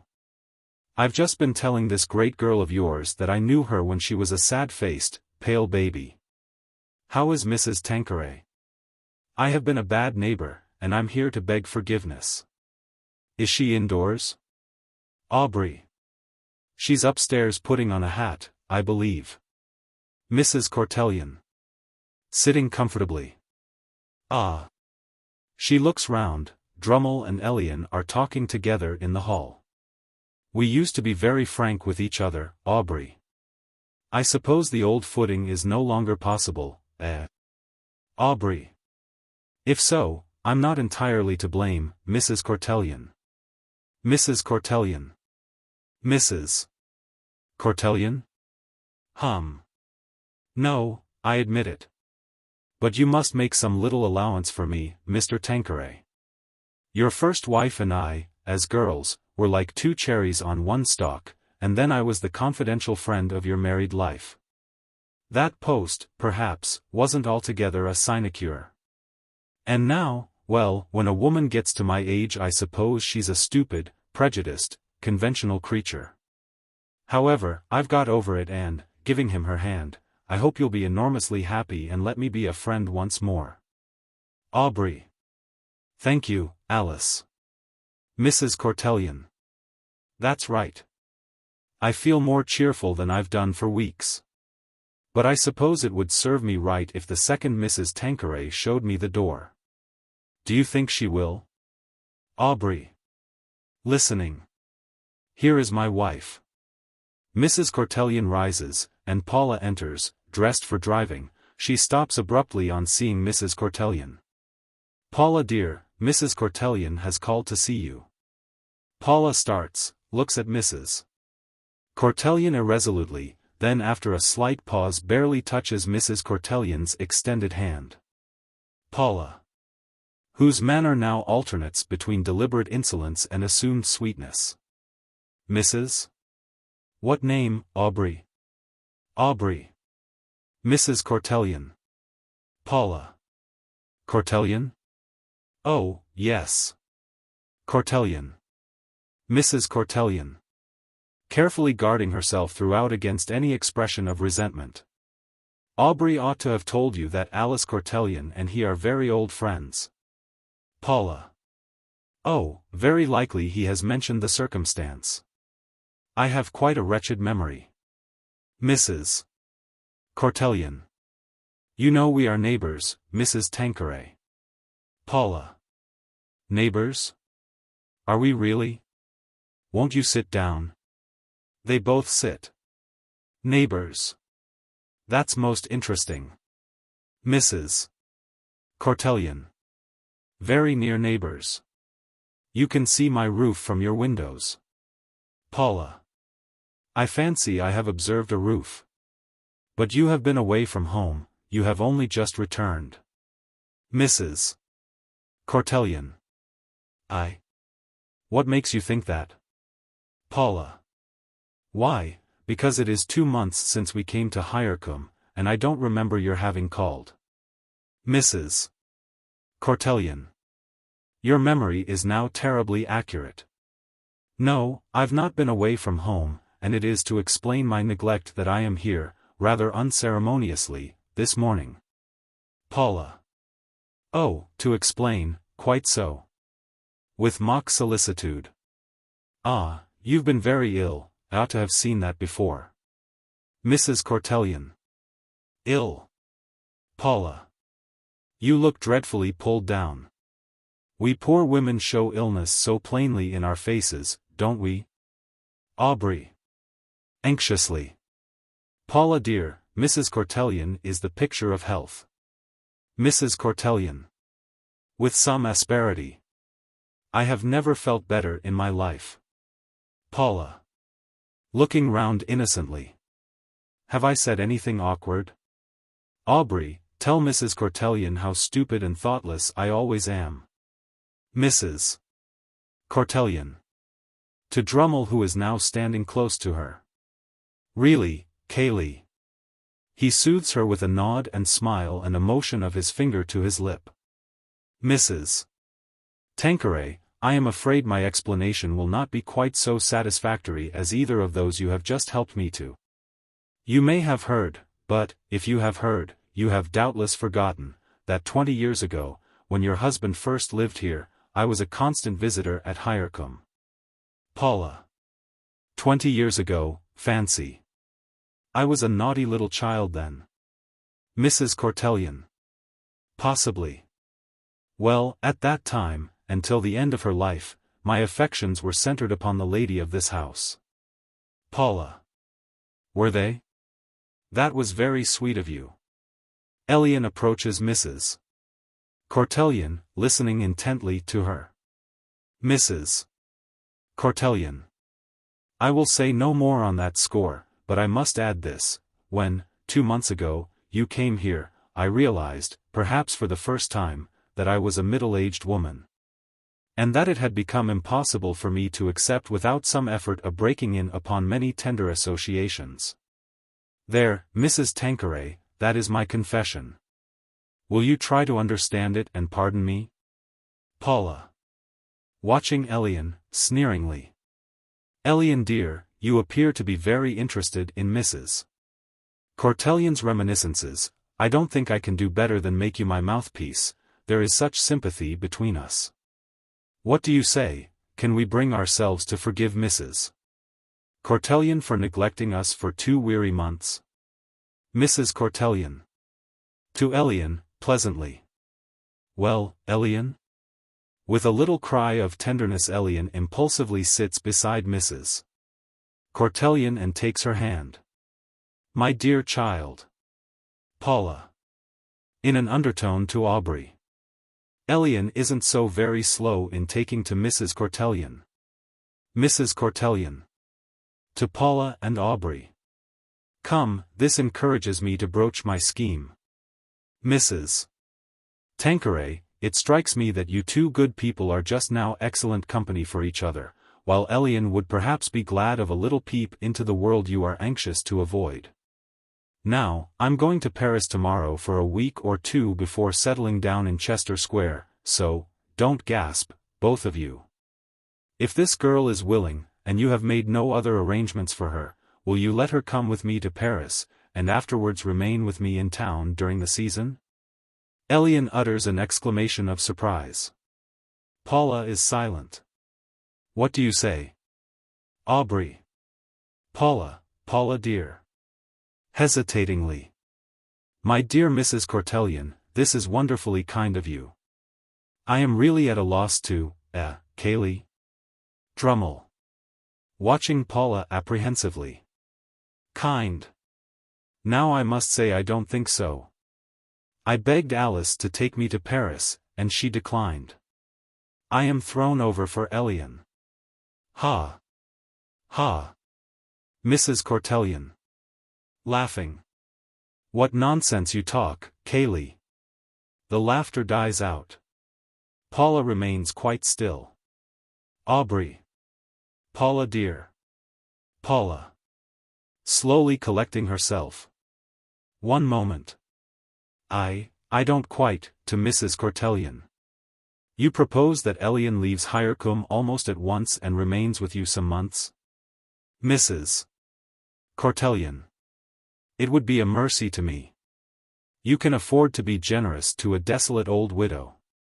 Come, Mrs. Tanqueray, won't you spare her? Paula. Won't I spare her? Suspiciously. Have you mentioned your plan to Aubrey, before I came in? Mrs. Cortellian. No, I had no opportunity. Paula. Nor to Elian. Mrs. Cortellian. Oh, no. Paula. Looking about her, in suppressed excitement. This hasn't been discussed at all, behind my back. Mrs. Cortellian. My dear Mrs. Tanqueray. Paula. Elian, let us hear your voice in the matter. Elian. I should like to go with Mrs. Cortellian. Paula. Ah. Elian. That is, if. Paula. If what? Elian. Looking towards Aubrey, appealingly. Papa. Paula. In a hard voice. Oh, of course, I forgot. To Aubrey. My dear Aubrey, it rests with you, naturally, whether I am, to lose, Elian. Aubrey. Lose Elian. Advancing to Paula. There is no question of losing Elian. You would see Elian in town constantly when she returned from Paris, isn't that so, Mrs. Cortellian? Mrs. Cortellian. Certainly. Paula. Laughing softly. Oh, I didn't know I should be allowed that privilege. Mrs. Cortellian. Privilege, my dear Mrs. Tanqueray. Paula. Ha. That makes all the difference, doesn't it? Aubrey. With assumed gaiety. All the difference? I should think so. To Elian, laying his hand upon her head, tenderly. And you are quite certain you wish to see what the world is like on the other side of Blackmoor? Elian. If you are willing, Papa, I am quite certain. Aubrey. Looking at Paula irresolutely, then speaking with an effort. Then I am willing. Paula. Rising and striking the table lightly with her clenched hand. That decides it. There is a general movement. Excitedly to Mrs. Cortellion, who advances towards her. When do you want her? Mrs. Cortellion. We go to town this afternoon at 5 o'clock, and sleep tonight at Bayless's. There is barely time for her to make her preparations. Paula. I will undertake that she is ready. Mrs. Cortellion. I've a great deal to scramble through at home too, as you may guess. Goodbye. Paula. Turning away. Mrs. Cortellion is going. Paula stands looking out of the window, with her back to those in the room. Mrs. Cortellion. To Drummle. Cayley. Drummle. To her. Mrs. Cortellion. I've gone through it, for the sake of Aubrey and his child, but I feel 100. Is that a madwoman? Drummle. Of course, all jealous women are mad. He goes out with Aubrey. Mrs. Cortellion. Hesitatingly, to Paula. Goodbye, Mrs. Tanqueray. Paula inclines her head with the slightest possible movement, then resumes her former position. Elian comes from the hall and takes Mrs. Cortellion out of the room. After a brief silence, Paula turns with a fierce cry, and hurriedly takes off her coat and hat, and tosses them upon the settee. Paula. Oh. Oh. Oh. She drops into the chair as Aubrey returns. He stands looking at her. Who's that? Aubrey. You have altered your mind about going out? Paula. Yes. Please to ring the bell. Aubrey. Touching the bell. You are angry about Mrs. Cortellion and Elian. Let me try to explain my reasons. Paula. Be careful what you say to me just now. I have never felt like this, except once, in my life. Be careful what you say to me. A servant enters. Paula. Rising. Is what's at the door with the cart? Servant. Yes, ma'am. Paula. Tell him to drive down to the post office directly, with this. Picking up the letter which has been lying upon the table. Aubrey. With that? Paula. Yes. My letter to Lady Orreyed. Giving the letter to the servant, who goes out. Aubrey. Surely you don't wish me to countermand any order of yours to a servant? Call the man back, take the letter from him. Paula. I have not the slightest intention of doing so. Aubrey. I must, then. Going to the door. She snatches up her hat and coat and follows him. What are you going to do? Paula. If you stop that letter, walk out of the house. He hesitates, then leaves the door. Aubrey. I am right in believing that to be the letter inviting George Orreyed and his wife to stay here, am I not? Paula. Oh yes, quite right. Aubrey. Let it go, I'll write to him by and by. Paula. Facing him. You dare. Aubrey. Hush, Paula. Paula. Insult me again and, upon my word, I'll go straight out of the house. Aubrey. Insult you? Paula. Insult me. What else is it? My God. What else is it? What do you mean by taking Elian from me? Aubrey. Listen. Paula. Listen to me. And how do you take her? You pack her off in the care of a woman who has deliberately held aloof from me, who's thrown mud at me. Yet this Cortellian creature has only to put foot here once to be entrusted with the charge of the girl you know I dearly want to keep near me. Aubrey. Paula dear. Hear me. Paula. Ah. Of course, of course. I can't be so useful to your daughter as such people as this, and so I'm to be given the go-by for any town friend of yours who turns up and chooses to patronize us. Ha. Very well, at any rate, as you take Elian from me you justify my looking for companions where I can most readily find them. Aubrey. You wish me to fully appreciate your reason for sending that letter to Lady Orreyed? Paula. Precisely, I do. Aubrey. And could you, after all, go back to associates of that order? It's not possible. Paula. Mockingly. What, not after the refining influence of these intensely respectable surroundings? Going to the door. We'll see. Aubrey. Paula. Paula. Violently. We'll see. She goes out. He stands still looking after her. Act. Chapter 3. The drawing room at Hiercombe. Facing the spectator are two large French windows, sheltered by a veranda, leading into the garden. On the right is a door opening into a small hall. The fireplace, with a large mirror above it, is on the left-hand side of the room, and higher up in the same wall are double doors recessed. The room is richly furnished, and everything betokens taste and luxury. The windows are open, and there is moonlight in the garden. Lady Orreyed, a pretty, affected doll of a woman with a mincing voice and flaxen hair, is sitting on the ottoman, her head resting against the drum, and her eyes closed. Paula, looking pale, worn, and thoroughly unhappy, is sitting at a table. Both are in sumptuous dinner gowns. Lady Orreyed. Opening her eyes. Well, I never. I dropped off. Feeling her hair. Just fancy. Where are the men? Paula. Icily. Outside, smoking. A servant enters with coffee, which he hands to Lady Orreyed. Sir George Orreyed comes in by the window.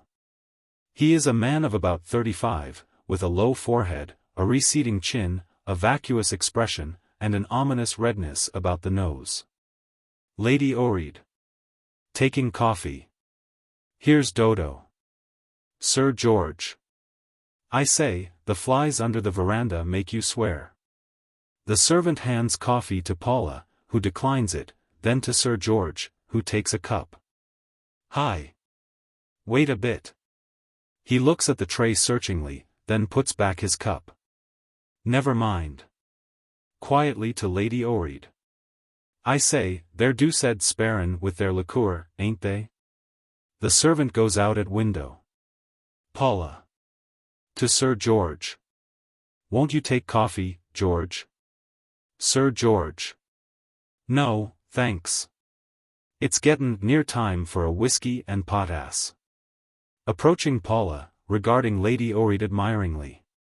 I say, Bertie looks rippin' tonight, don't she? Paula. Your wife? Sir George. Yas, Bertie. Paula. Rippin'? Sir George. Yas. Paula. Quite rippin'. He moves round to the settee. Paula watches him with distaste, then rises and walks away. Sir George falls asleep on the settee. Lady Orreyed. Paula love, I fancied you and Aubrey were a little more friendly at dinner. You haven't made it up, have you? Paula. We? Oh, no. We speak before others, that's all. Lady Orreyed. And how long do you intend to carry on this game, dear? Paula. Turning away impatiently. I really can't tell you. Lady Orreyed. Sit down, old girl, don't be so fidgety. Paula sits on the upper seat of the ottoman with her back to Lady Orreyed. Of course, it's my duty, as an old friend, to give you a good talking to. Paula glares at her suddenly and fiercely, but really I've found one gets so many smacks in the face through interfering in matrimonial squabbles that I've determined to drop it. Paula. I think you're wise. Lady Orreyed. However, I must say that I do wish you'd look at marriage in a more solemn light, just as I do, in fact. It is such a beautiful thing, marriage, and if people in our position don't respect it, and set a good example by living happily with their husbands, what can you expect from the middle classes? When did this sad state of affairs between you and Aubrey actually begin? Paula. Actually, a fortnight and 3 days ago. I haven't calculated the minutes. Lady Orreyed. A day or two before Dodo and I turned up, arrived. Paula. Yes.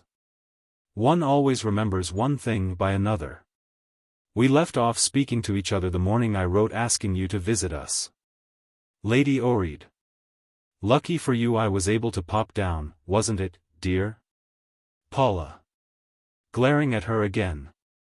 Most fortunate. Lady Orreyed. A serious split with your husband without a pal on the premises, I should say, without a friend in the house, would be most unpleasant. Paula. Turning to her abruptly.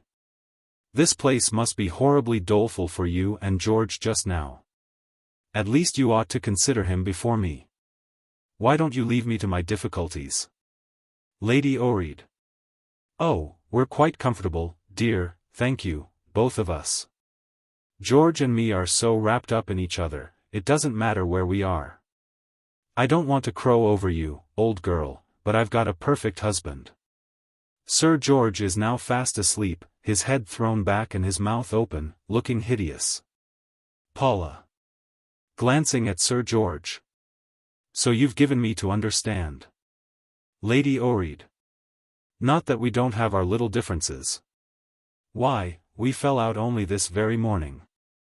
You remember the diamond and ruby tiara Charlie Prestwick gave poor dear Connie Tromont years ago, don't you? Paula. No, I do not. Lady Orreyed. No? Well, it's in the market. Benjamin of Piccadilly has got it in his shop window, and I've set my heart on it. Paula. You consider it quite necessary? Lady Orreyed. Yes, because what I say to Dodo is this, a lady of my station must smother herself with hair ornaments. It's different with you, love, people don't look for so much blaze from you, but I've got rank to keep up, haven't I? Paula. Yes. Lady Orreyed. Well, that was the cause of the little set-to between I and Dodo this morning. He broke 2 chairs, he was in such a rage. I forgot, they're your chairs, do you mind? Paula. No. Lady Orreyed. You know, poor Dodo can't lose his temper without smashing something. If it isn't a chair, it's a mirror, if it isn't that, it's china, a bit of Dresden for choice.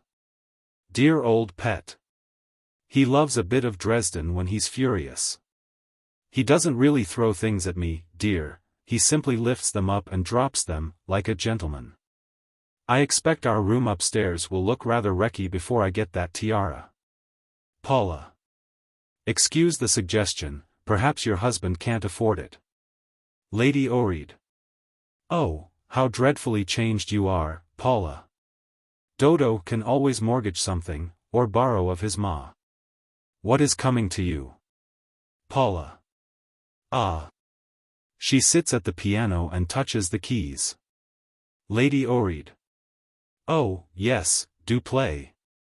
That's the one thing I envy you for. Paula. What shall I play? Lady Orreyed. What was that heavenly piece you gave us last night, dear? Paula. A bit of Schubert. Would you like to hear it again? Lady Orreyed. You don't know any comic songs, do you?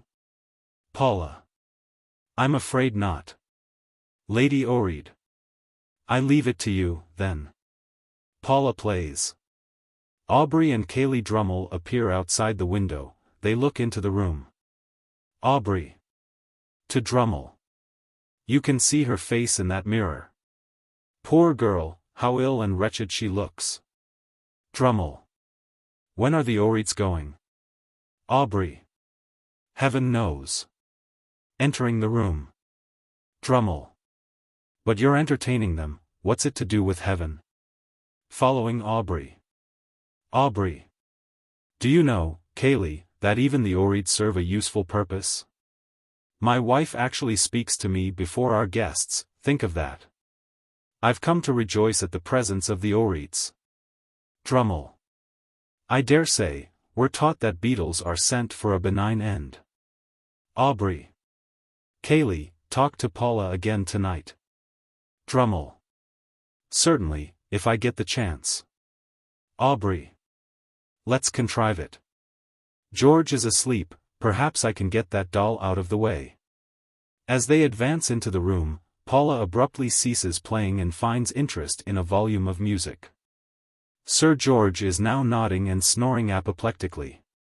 Lady Orreyed, whenever you feel inclined for a game of billiards, I'm at your service. Lady Orreyed. Jumping up. Charmed, I'm sure. I really thought you'd forgotten poor little me. Oh, look at Dodo. Aubrey. No, no, don't wake him, he's tired. Lady Orreyed. I must, he looks so plain. Rousing Sir George. Dodo. Dodo. Sir George. Stupidly. Ullo. Lady Orreyed. Dodo, dear, you were snoring. Sir George. Oh, I say, you could have told me that by and by. Aubrey. You want a cigar, George, come into the billiard room. Giving his arm to Lady Orreyed. Kaylee, bring Paula. Aubrey and Lady Orreyed go out. Sir George. Rising. Hey, what? Billiard room. Looking at his watch. How goes the? Phew. Ullo, ullo. Whiskey and potass. He goes rapidly after Aubrey and Lady Orreyed. Paula resumes playing. Paula. After a pause. Don't moon about after me, Kaylee, follow the others. Drummle. Thanks, by and by. Sitting. That's pretty. Paula. After another pause, still playing. I wish you wouldn't stare so. Drummle. Was I staring? I'm sorry. She plays a little longer, then stops suddenly, rises, and goes to the window, where she stands looking out. Drummle moves from the ottoman to the settee. A lovely night. Paula. Startled. Oh. Without turning to him. Why do you hop about like a monkey? Drummle. Hot rooms play the deuce with the nerves. Now, it would have done you good to have walked in the garden with us after dinner and made merry. Why didn't you? Paula. You know why. Drummle. Ah, you're thinking of the difference between you and Aubrey? Paula. Yes, I am thinking of it. Drummle. Well, so am I. How long? Paula. Getting on for 3 weeks. Drummle. Bless me, it must be. And this would have been such a night to have healed it. Moonlight, the stars, the scent of flowers. And yet enough darkness to enable a kind woman to rest her hand for an instant on the arm of a good fellow who loves her. Ah, ha. It's a wonderful power, dear Mrs. Aubrey, the power of an offended woman. Only realize it. Just that one touch, the mere tips of her fingers, and, for herself and another, she changes the color of the whole world. Paula. Turning to him, calmly. Kaylee, my dear man, you talk exactly like a very romantic old lady. She leaves the window and sits playing with the knickknacks on the table. Drummle. To himself. That hasn't done it. Well, ha, ha, I accept the suggestion. An old woman, eh? Paula. Oh, I didn't intend. Drummle. But why not? I've every qualification, well, almost. And I confess it would have given this withered bosom a throb of grandmotherly satisfaction if I could have seen you and Aubrey at peace before I take my leave tomorrow. Paula. Tomorrow, Kaylee. Drummle. I must. Paula. Oh, this house is becoming unendurable. Drummle. You're very kind. But you've got the Orreeds. Paula. Fiercely. The Orreeds. I hate the Orreeds. I lie awake at night, hating them. Drummle. Pardon me, I've understood that their visit is, in some degree, owing to, your suggestion. Paula. Heavens. That doesn't make me like them better. Somehow or another, I've outgrown these people. This woman, I used to think her jolly. Sickens me. I can't breathe when she's near me, the whiff of her handkerchief turns me faint. And she patronizes me by the hour, until I feel my nails growing longer with every word she speaks. Drummle. My dear lady, why on earth don't you say all this to Aubrey? Paula. Oh, I've been such an utter fool, Kaylee. Drummle. Soothingly. Well, mention it to Aubrey. Paula. No, you don't understand. What do you think I've done? Drummle. Done. What, since you invited the Orreeds? Paula. Yes. I must tell you. Drummle. Perhaps you'd better not. Paula. Look here. I've intercepted some letters from Mrs. Cortellion and Elian to him. Producing 3 unopened letters from the bodice of her dress. There are the accursed things. From Paris, 2 from the Cortellion woman, the other from Elian. Drummle. But why? Paula. I don't know. Yes, I do. I saw letters coming from Elian to her father, not a line to me, not a line. And one morning it happened I was downstairs before he was, and I spied this one lying with his heap on the breakfast table, and I slipped it into my pocket, out of malice, Kaylee, pure devilry. And a day or 2 afterwards I met Elwes the postman at the lodge, and took the letters from him, and found these others amongst them. I felt simply fiendish when I saw them, fiendish. Returning the letters to her bodice. And now I carry them about with me, and they're scorching me like a mustard plaster. Drummle. Oh, this accounts for Aubrey not hearing from Paris lately. Paula. That's an ingenious conclusion to arrive at. Of course it does. With an hysterical laugh. Ha. Drummle. Well. Laughing. Ha. Paula. Turning upon him. I suppose it is amusing. Drummle. I beg pardon. Paula. Heaven knows I've little enough to brag about. I'm a bad lot, but not in mean tricks of this sort. In all my life this is the most caddish thing I've done. How am I to get rid of these letters? That's what I want to know. How am I to get rid of them? Drummle. If I were you I should take Aubrey aside and put them into his hands as soon as possible. Paula. What? And tell him to his face that I. No, thank you. I suppose you wouldn't like to. Drummle. No, I won't touch M. Paula. And you call yourself my friend? Drummle. Good-humoredly.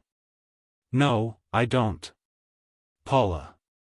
Perhaps I'll tie them together and give them to his man in the morning. Drummle. That won't avoid an explanation. Paula. Recklessly. Oh, then he must miss them. Drummle. And trace them. Paula. Throwing herself upon the ottoman. I don't care. Drummle. I know you don't, but let me send him to you now, may I? Paula. Now. What do you think a woman's made of? I couldn't stand it, Kaylee. I haven't slept for nights, and last night there was thunder, too. I believe I've got the horrors. Drummle. Taking the little hand mirror from the table. You'll sleep well enough when you deliver those letters. Come, come, Mrs. Aubrey, a good night's rest. Holding the mirror before her face. It's quite time. She looks at herself for a moment, then snatches the mirror from him. Paula. You brute, Kaylee, to show me that. Drummle. Then, may I? Be guided by a poor old woman. May I? Paula. You'll kill me, amongst you. Drummle. What do you say? Paula. After a pause. Very well. He nods his head and goes out rapidly. She looks after him for a moment, and calls, Kaylee. Kaylee. Then she again produces the letters, deliberately, one by one, fingering them with aversion. Suddenly she starts, turning her head towards the door. Ah. Aubrey enters quickly. Aubrey. Paula. Paula. Handing him the letters, her face averted. There. He examines the letters, puzzled, and looks at her inquiringly. They are many days old. I stole them, I suppose, to make you anxious and unhappy. He looks at the letters again, then lays them aside on the table. Aubrey. Gently. Paula, dear, it doesn't matter. Paula. After a short pause. Why do you take it like this? Aubrey. What did you expect? Paula. Oh, but I suppose silent reproaches are really the severest. And then, naturally, you are itching to open your letters. She crosses the room as if to go. Aubrey. Paula. She pauses. Surely it's all over now. Paula. All over. Mockingly. Has my stepdaughter returned then? When did she arrive? I haven't heard of it. Aubrey. You can be very cruel. Paula. That word's always on a man's lips, he uses it if his soup's cold. With another movement as if to go. Need we? Aubrey. I know I've wounded you, Paula. But isn't there any way out of this? Paula. When does Elian return? Tomorrow? Next week? Aubrey. Wearily. Oh. Why should we grudge Elian the little pleasure she is likely to find in Paris and in London? Paula. I grudge her nothing, if that's a hit at me. But with that woman. Aubrey. It must be that woman or another.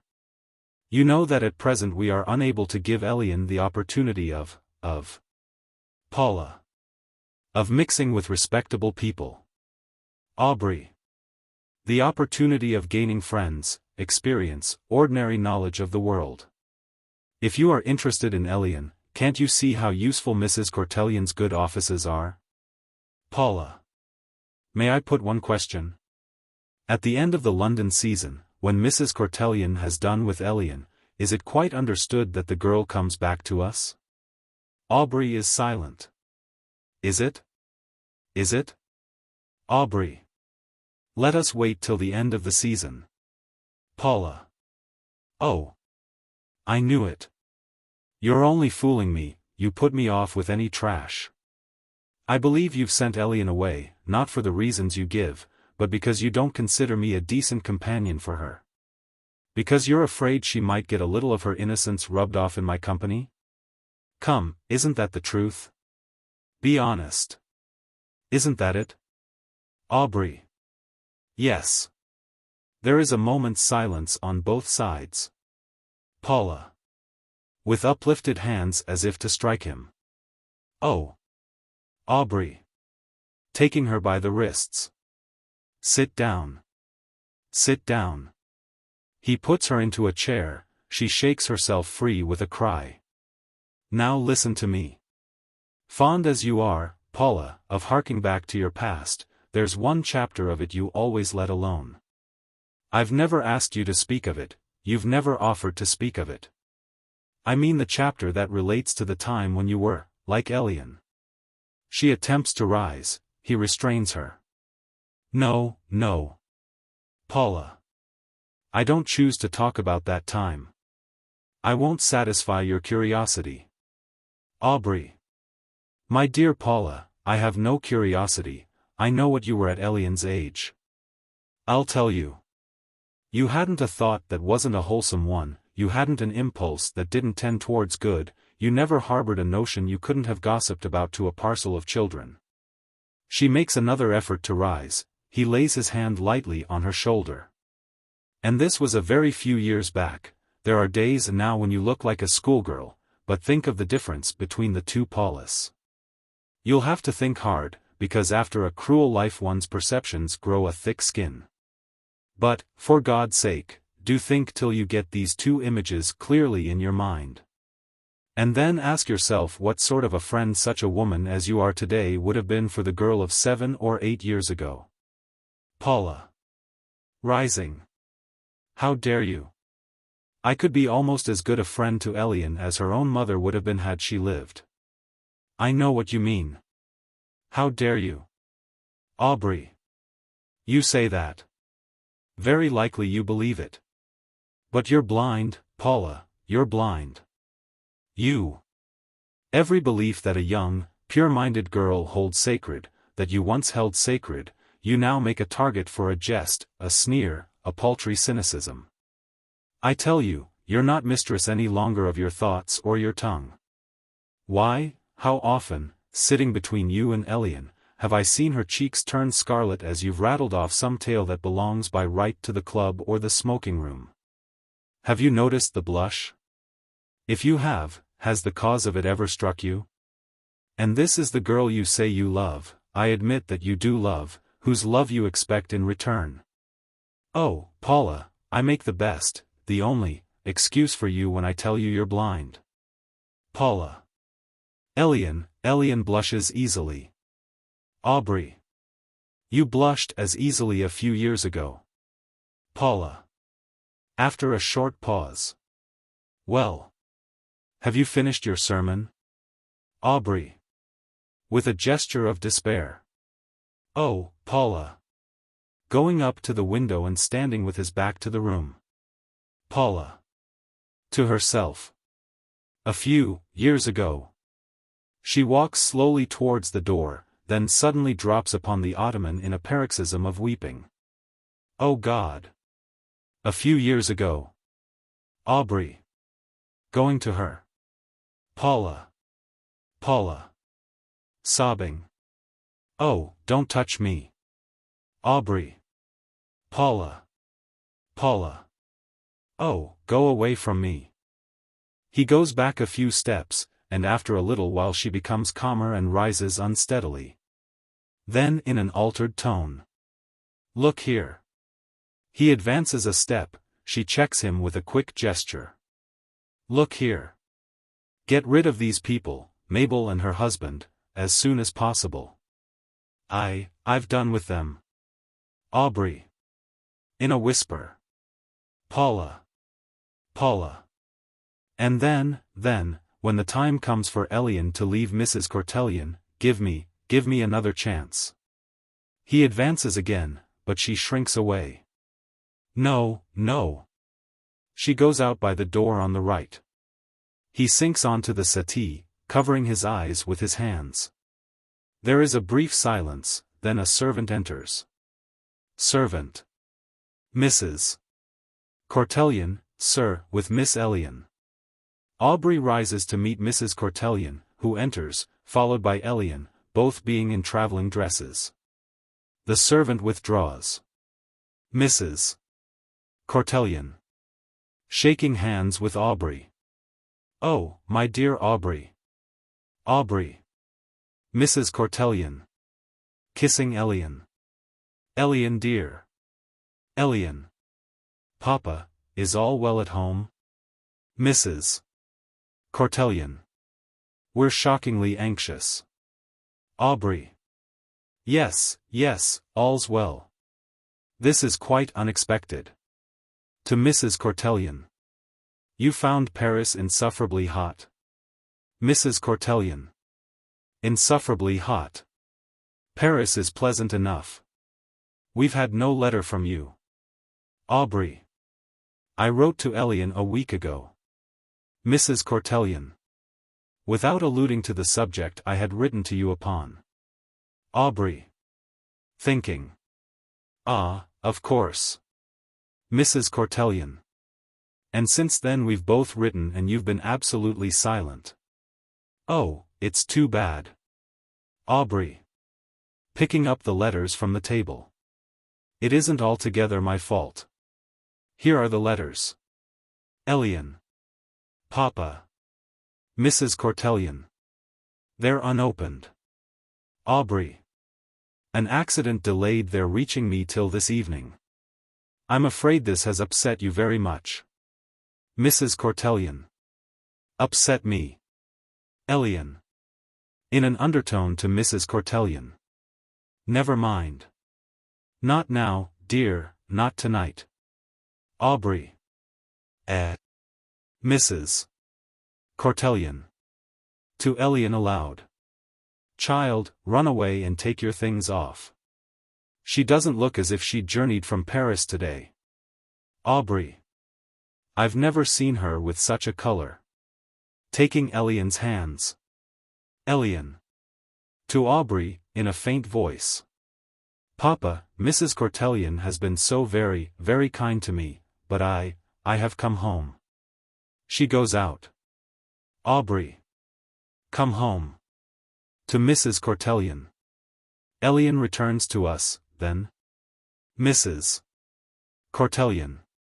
That's the very point I put to you in my letters, and you oblige me to travel from Paris to Willowmere on a warm day to settle it. I think perhaps it's right that Elian should be with you just now, although my dear friend, circumstances are a little altered. Aubrey. Alice, you're in some trouble. Mrs. Cortellian. Well, yes, I am in trouble. You remember pretty little Mrs. Brereton who was once Caroline Ardale? Aubrey. Quite well.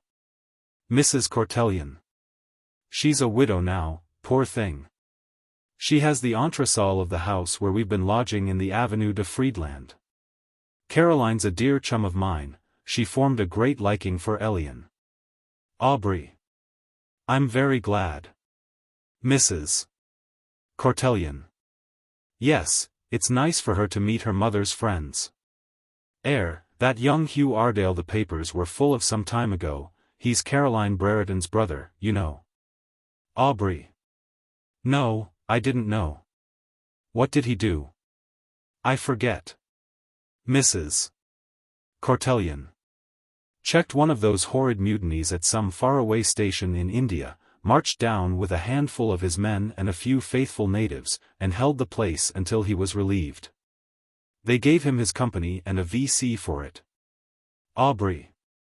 And he's Mrs. Brereton's brother? Mrs. Cortellian. Yes.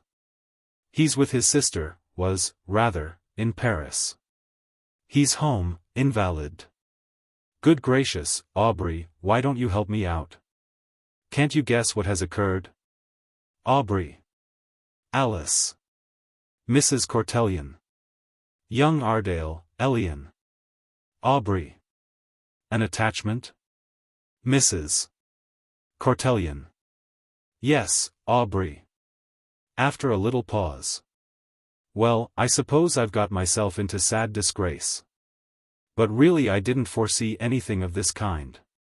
A serious, reserved child like Elian, and a boyish, high-spirited soldier, it never struck me as being likely.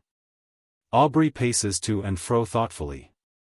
I did all I could directly Captain Ardale spoke, wrote to you at once. Why on earth don't you receive your letters promptly, and when you do get them why can't you open them? I endured the anxiety till last night, and then made up my mind, home. Of course, it has worried me terribly. My head's bursting. Are there any salts about? Aubrey fetches a bottle from the cabinet and hands it to her.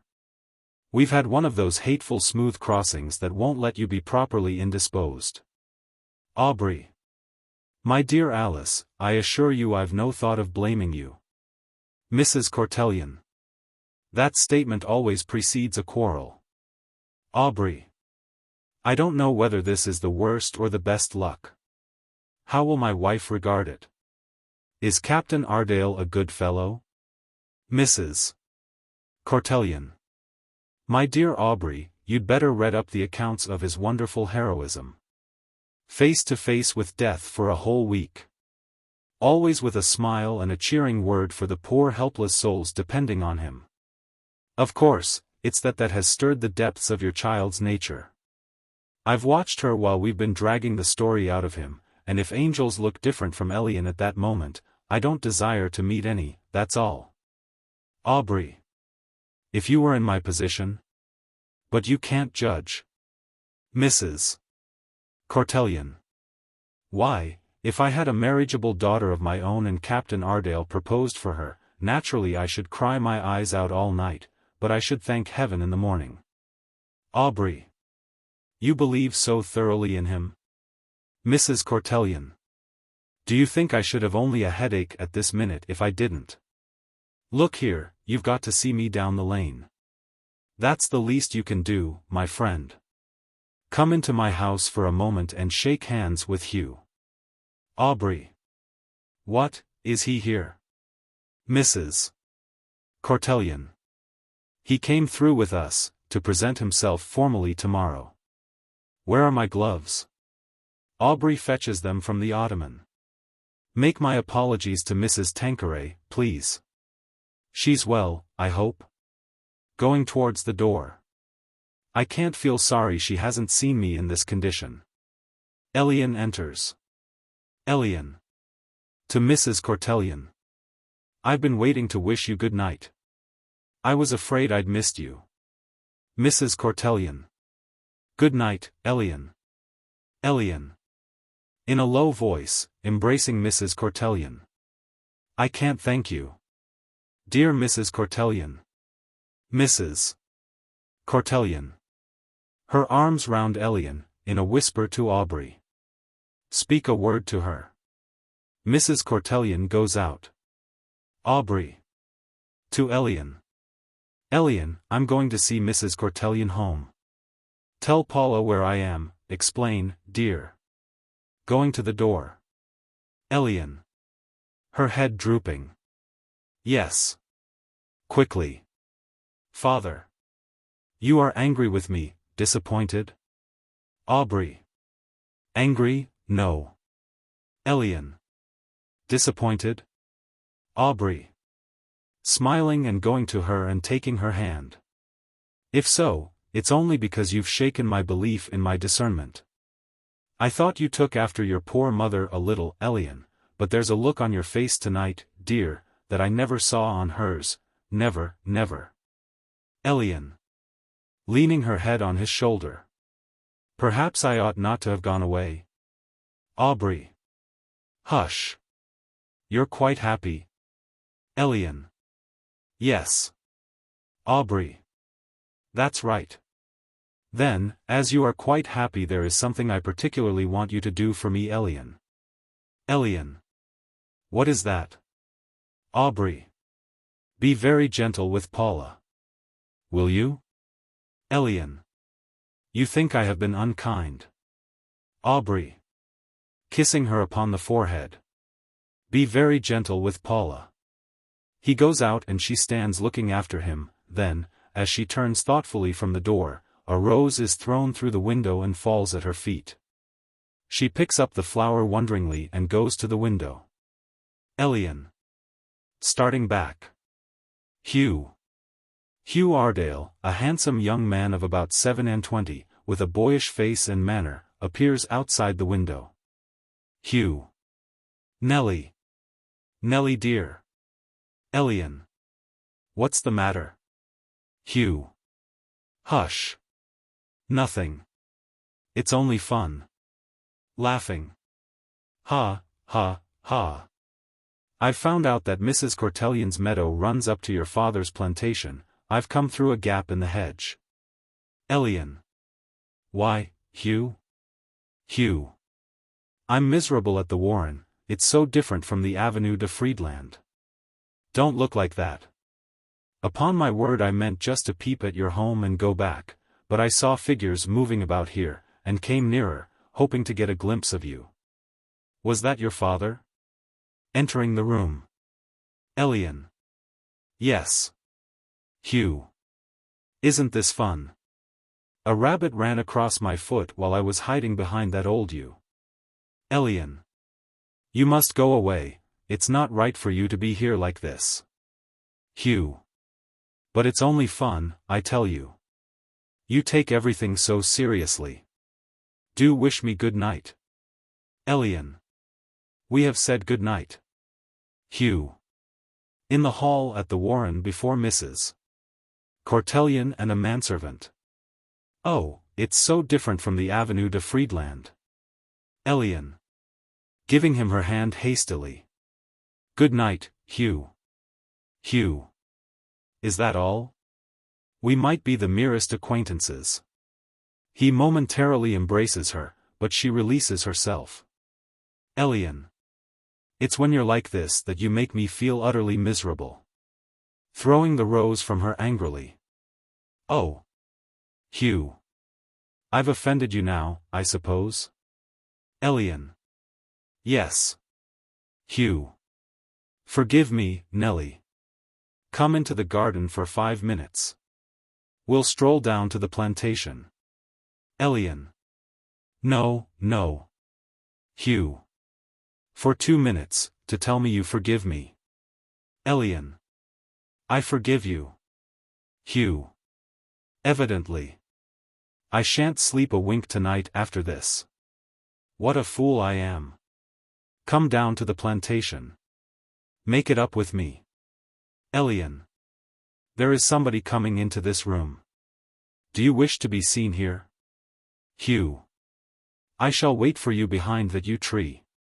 You must speak to me. Nellie. He disappears. Paula enters. Paula. Elian. Elian. You are very surprised to see me, Paula, of course. Paula. Why are you here? Why aren't you with your friend? Elian. I've come home, if you'll have me. We left Paris this morning, Mrs. Cortelyon brought me back. She was here a minute or two ago, Papa has just gone with her to the Warren. He asked me to tell you. Paula. There are some people staying with us that I'd rather you didn't meet. It was hardly worth your while to return for a few hours. Elian. A few hours? Paula. Well, when do you go to London? Elian. I don't think I go to London, after all. Paula. Eagerly. You've quarreled with her? Elian. No, not that, but, Paula. In an altered tone. Paula. Paula. Startled. Elian goes deliberately to Paula and kisses her. Elian. Elian. Kiss me. Paula. What's come to you? Elian. I want to behave differently to you in the future. Is it too late? Paula. Too late. Impulsively kissing Elian and crying. No. Elian. Paula, don't cry. Paula. Wiping her eyes. I'm a little shaky, I haven't been sleeping. It's all right, talk to me. Elian. There is something I want to tell you. Paula. Is there? They sit together on the ottoman, Paula taking Elian's hand. Elian. Paula, in our house in the Avenue de Friedland, on the floor below us, there was a Mrs. Brereton. She used to be a friend of my mother's. Mrs. Cortellion and I spent a great deal of our time with her. Paula. Suspiciously. Oh. Letting Elian's hand fall. Is this lady going to take you up in place of Mrs. Cortellion? Elian. No, no. Her brother is staying with her, was staying with her. Her brother. Breaking off in confusion. Paula. Well? Elian. Almost inaudibly. Paula. She rises and walks away, Paula following her. Paula. Elian. Taking hold of her. You're not in love. Elian looks at Paula appealingly. Paula.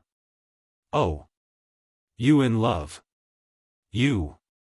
Oh, this is why you've come home. Of course, you can make friends with me now. You'll leave us for good soon, I suppose, so it doesn't much matter being civil to me for a little while. Elian. Oh, Paula. Paula. Why, how you have deceived us, all of us. We've taken you for a cold-blooded little saint. The fools you've made of us. Saint Elian. Saint Elian. Elian. Ah, I might have known you'd only mock me. Paula. Her tone changing. Elian. I can't talk to you. Sitting on the settee. You do nothing else but mock and sneer, nothing else. Paula. Elian dear. Elian. I didn't mean it. I'm so horribly jealous, it's a sort of curse on me. Kneeling beside Elian and embracing her. My tongue runs away with me. I'm going to alter, I swear I am. I've made some good resolutions, and, as God's above me, I'll keep them. If you are in love, if you do ever marry, that's no reason why we shouldn't be fond of each other. Come, you've kissed me of your own accord, you can't take it back. Now we're friends again, aren't we? Elian dear. I want to know everything, everything. Elian dear, Elian. Elian. Paula, Hugh has done something that makes me very angry. He came with us from Paris today, to see Papa. He is staying with Mrs. Cortellion and, I ought to tell you. Paula. Yes, yes. What? Elian. He has found his way by the Warren meadow through the plantation up to this house. He is waiting to bid me good night. Glancing towards the garden. He is, out there. Paula. Oh. Elian. What shall I do? Paula. Bring him in to see me. Will you? Elian.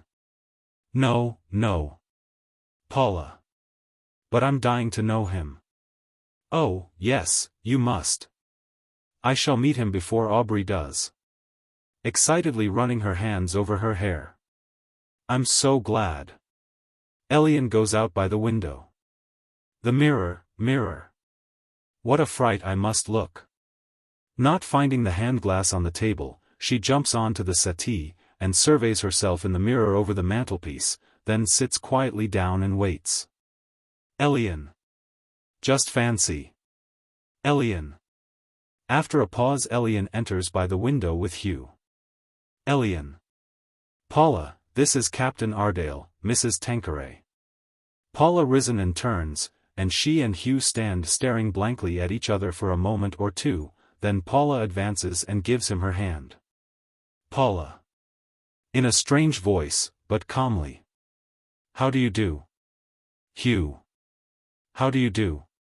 Paula. To Elian. Mr. Ardale and I have met in London, Elian.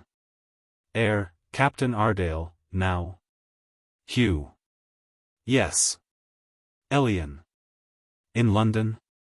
Paula. They say the world's very small, don't they? Hugh. Yes. Paula. Elian, dear, I want to have a little talk about you to Mr. Ardale, Captain Ardale, alone. Putting her arms round Elian, and leading her to the door. Come back in a little while. Elian nods to Paula with a smile and goes out, while Paula stands watching her at the open door. In a little, closing the door and then taking a seat facing Hugh. Be quick. Mr. Tanqueray has only gone down to the Warren with Mrs. Cortellion. What is to be done? Hugh. Blankly. Done? Paula. Done. Something must be done. Hugh. I understood that Mr. Tanqueray had married a Mrs. Paula. Jarman? Hugh. Yes. Paula. I'd been going by that name. You didn't follow my doings after we separated. Hugh. No. Paula. Sneeringly. No. Hugh. I went out to India. Paula. What's to be done? Hugh. Damn this chance. Paula. Oh, my God. Hugh. Your husband doesn't know, does he? Paula. That you and I? Hugh. Yes. Paula. No. He knows about others. Hugh. Not about me. How long were we? Paula. I don't remember, exactly. Hugh. Do you think it matters? Paula. His daughter. With a muttered exclamation he turns away and sits with his head in his hands. What's to be done? Hugh. I wish I could think. Paula. Oh. What happened to that flat of ours in Ethelbert Street? Hugh. I let it. Paula. All that pretty furniture? Hugh. Sold it. Paula. I came across the key of the escritoire the other day in an old purse. Suddenly realizing the horror and hopelessness of her position, and starting to her feet with an hysterical cry of rage. What am I maundering about? Hugh. For God's sake, be quiet. Do let me think. Paula. This will send me mad. Suddenly turning and standing over him. You beast, to crop up in my life again like this. Hugh. I always treated you fairly. Paula. Weakly. Oh. I beg your pardon, I know you did, She sinks onto the settee, crying hysterically. Hugh. Hush. Paula. She kissed me tonight. I'd won her over. I've had such a fight to make her love me. And now, just as she's beginning to love me, to bring this on her. Hugh. Hush. Don't break down. Paula. Sobbing. You don't know. I haven't been getting on well in my marriage. It's been my fault.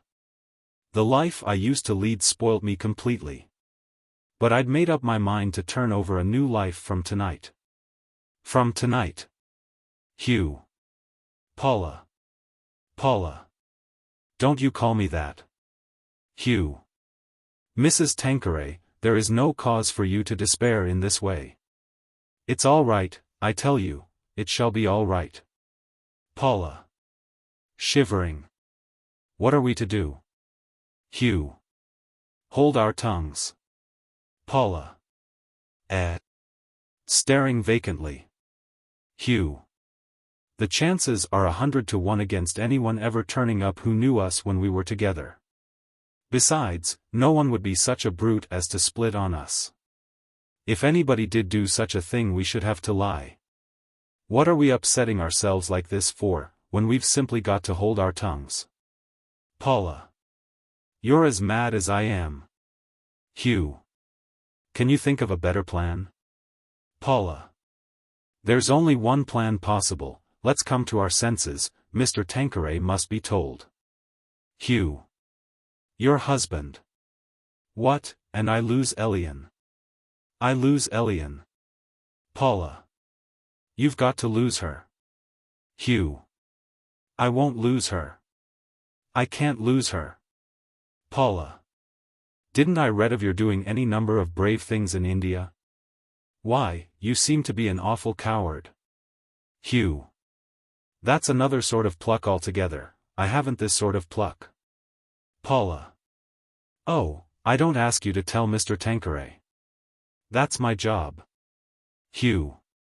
Standing over her. You'd better. You. Paula. Rising. Don't bully me. I intend to.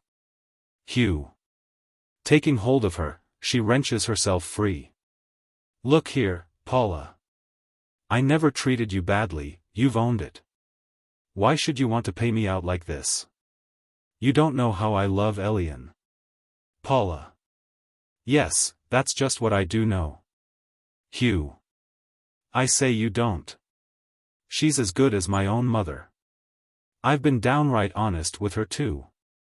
I told her, in Paris, that I'd been a bit wild at one time, and, after a damned wretched day, she promised to forgive me because of what I'd done since in India. She's behaved like an angel to me. Surely I oughtn't to lose her, after all, just because I've been like other fellows.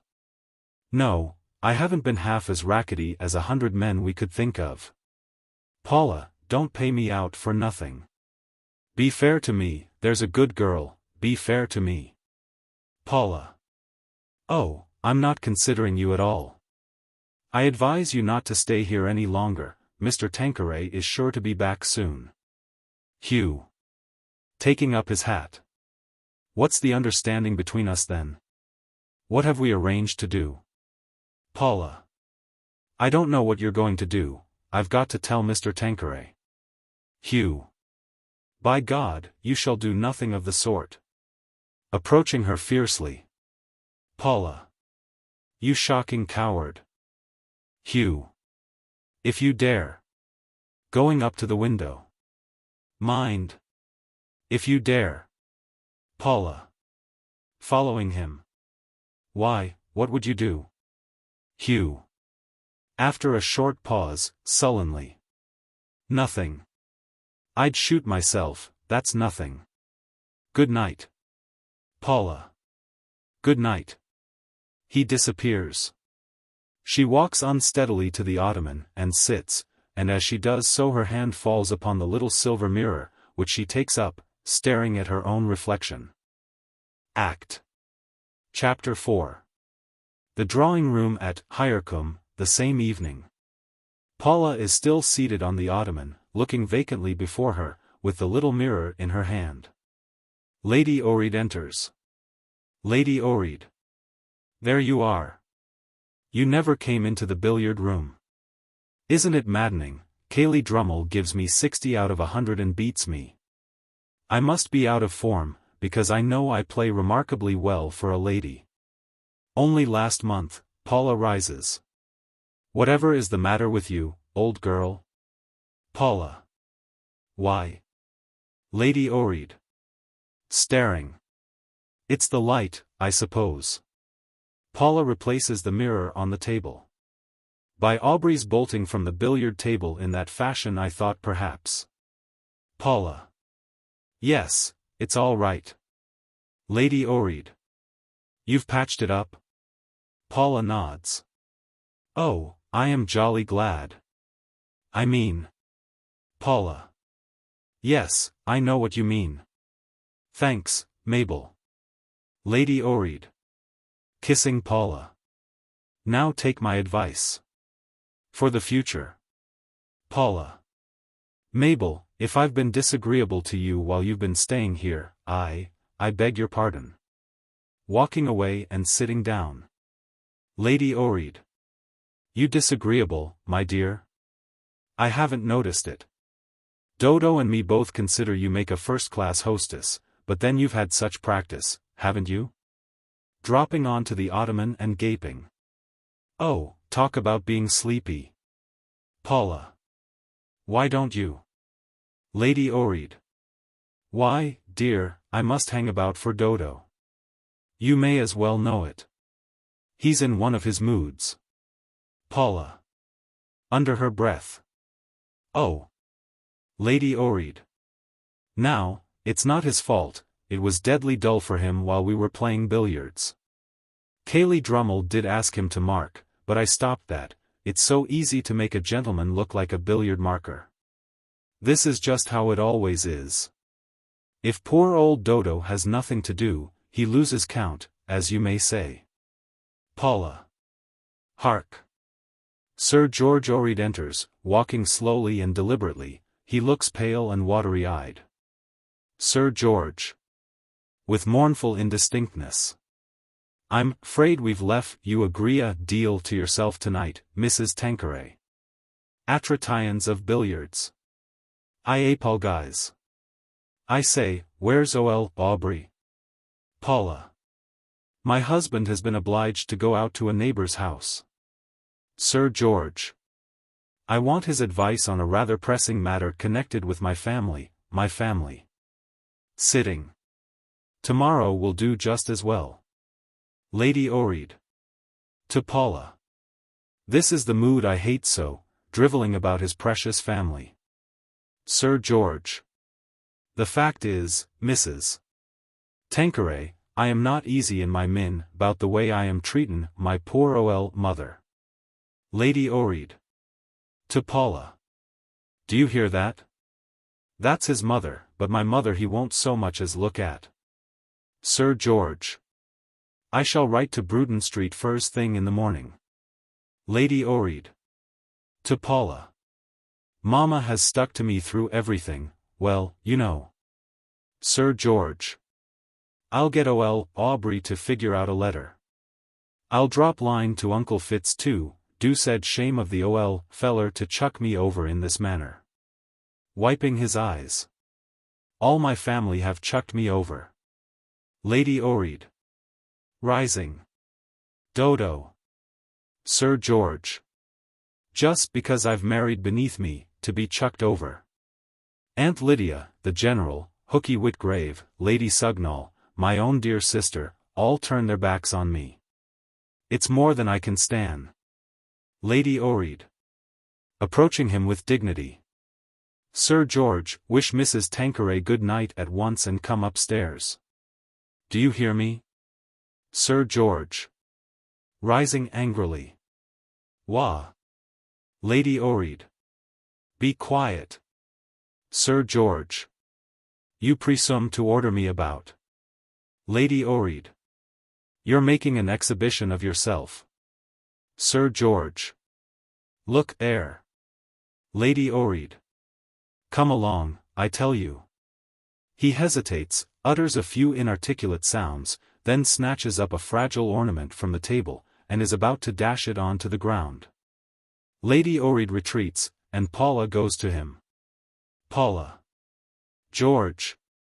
He replaces the ornament. Sir George. Shaking Paula's hand. Good night, Mrs. Tanqueray. Lady Orreyed. To Paula. Good night, darling. Wish Aubrey good night for me. Now, Dodo. She goes out. Sir George. To Paula. I say, are you goin' to sit up for Aubrey? Paula. Yes. Sir George. Shall I keep you comp New York? Paula. No, thank you, George. Sir George. Sure. Paula. Yes, sure. Sir George. Shaking hands. Good night again. Paula. Good night. She turns away. He goes out, steadying himself carefully. Drummle appears outside the window, smoking. Drummle. Looking into the room, and seeing Paula. My last cigar. Where's Aubrey? Paula. Gone down to the Warren, to see Mrs. Cortellion home. Drummle. Entering the room. Did you say Mrs. Cortellion? Paula. Yes. She has brought Elian back. Drummle. Bless my soul. Why? Paula. I'm too tired to tell you, Cayley. If you stroll along the lane you'll meet Aubrey. Get the news from him. Drummle. Going up to the window. Yes, yes. Returning to Paula. I don't want to bother you, only, the anxious old woman, you know. Are you and Aubrey? Paula. Good friends again? Drummle. Nodding. Paula. Giving him her hand. Quite, Kaylee, quite. Drummle. Retaining her hand. That's capital. As I'm off so early tomorrow morning, let me say now, thank you for your hospitality. He bends over her hand gallantly, then goes out by the window. Paula. To herself. Are you and Aubrey? Good friends again? Yes. Quite, Kaylee, quite. There is a brief pause, then Aubrey enters hurriedly, wearing a light overcoat and carrying a cap. Aubrey. Paula dear. Have you seen Elian? Paula. I found her here when I came down. Aubrey. She's told you? Paula. Yes, Aubrey. Aubrey. It's extraordinary, isn't it? Not that somebody should fall in love with Elian or that Elian herself should fall in love. All that's natural enough and was bound to happen, I suppose, sooner or later. But this young fellow. You know his history? Paula. His history? Aubrey. You remember the papers were full of his name a few months ago? Paula. Oh, yes. Aubrey. The man's as brave as a lion, there's no doubt about that, and, at the same time, he's like a big good-natured schoolboy, Mrs. Cortellian says. Have you ever pictured the kind of man Elian would marry someday? Paula. I can't say that I have. Aubrey. A grave, sedate fellow I've thought about, ha. She has fallen in love with the way in which Ardale practically laid down his life to save those poor people shut up in the residency. Taking off his coat. Well, I suppose if a man can do that sort of thing, one ought to be content. And yet, throwing his coat on the settee. I should have met him tonight, but he'd gone out. Paula dear, tell me how you look upon this business. Paula. Yes, I will, I must. To begin with, I've seen Mr. Ardale. Aubrey. Captain Ardale? Paula. Captain Ardale. Aubrey. Seen him? Paula. While you were away he came up here, through our grounds, to try to get a word with Elian. I made her fetch him in and present him to me. Aubrey. Frowning. Doesn't Captain Ardale know there's a lodge and a front door to this place? Never mind. What is your impression of him? Paula.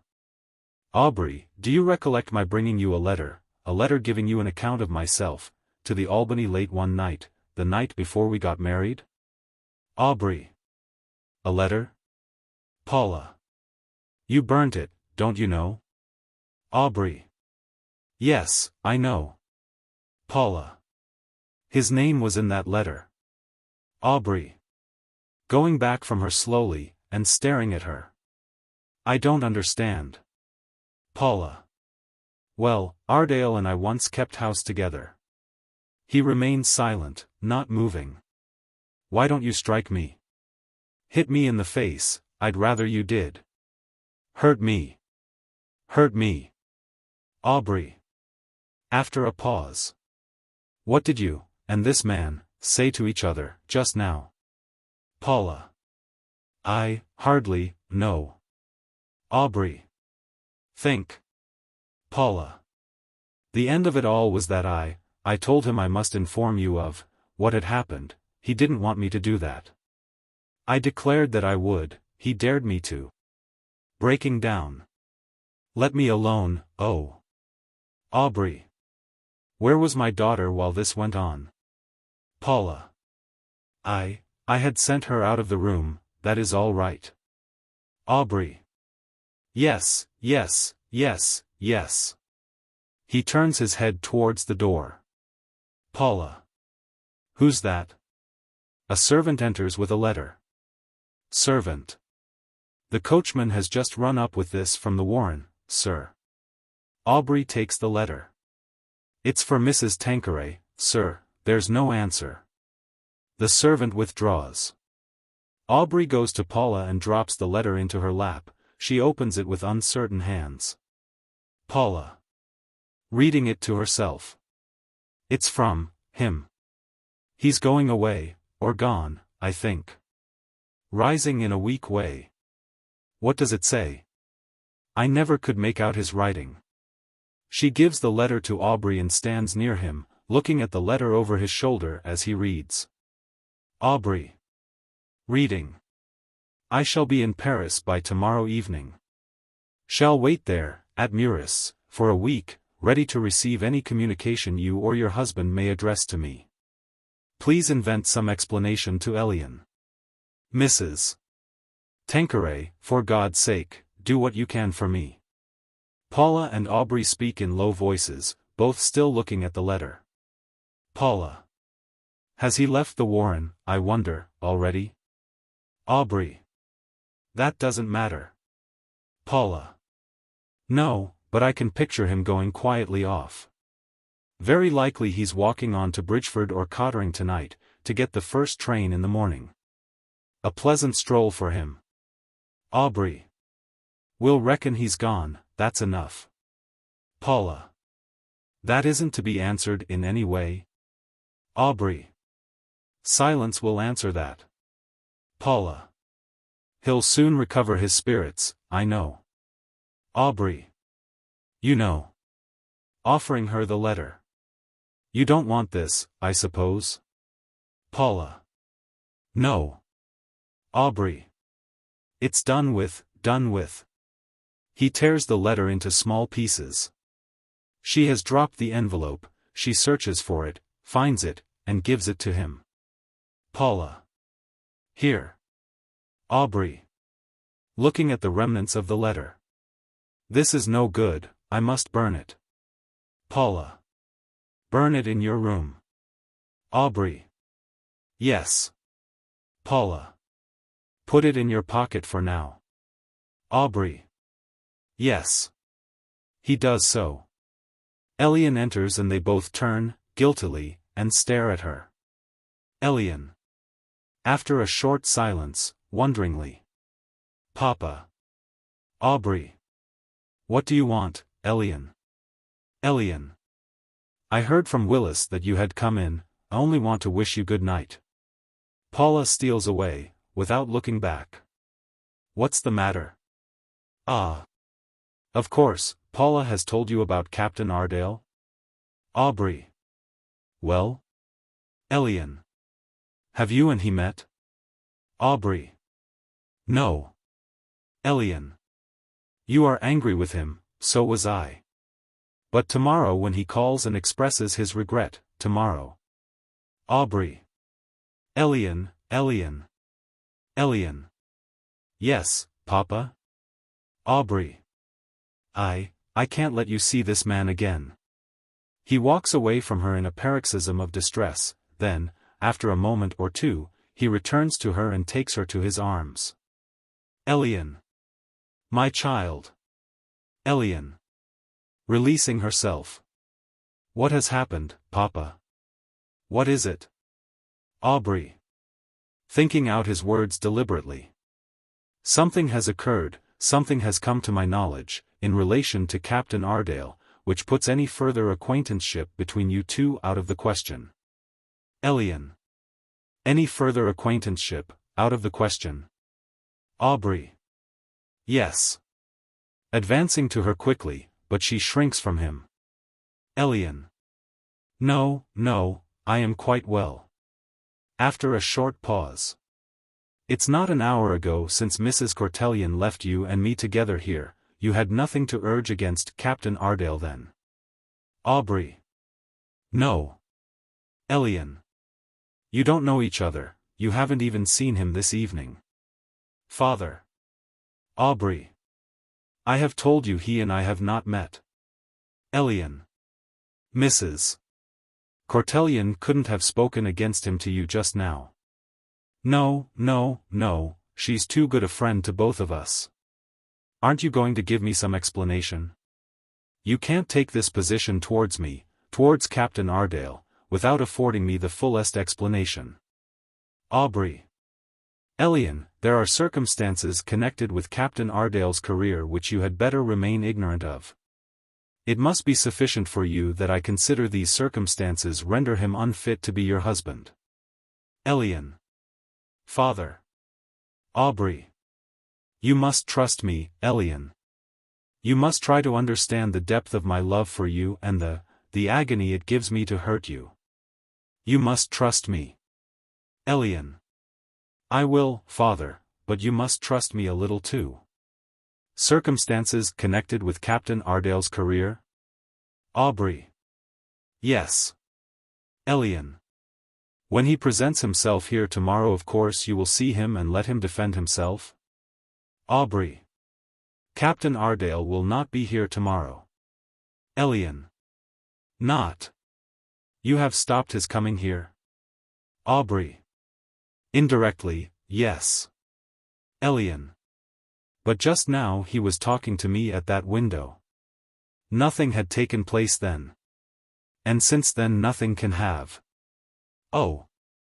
Why, you have heard something against him from Paula. Aubrey. From Paula. Elian. She knows him. Aubrey. She has told you so? Elian. When I introduced Captain Ardale to her she said she had met him in London. Of course. It is Paula who has done this. Aubrey. In a hard voice. I hope you'll refrain from rushing at conclusions.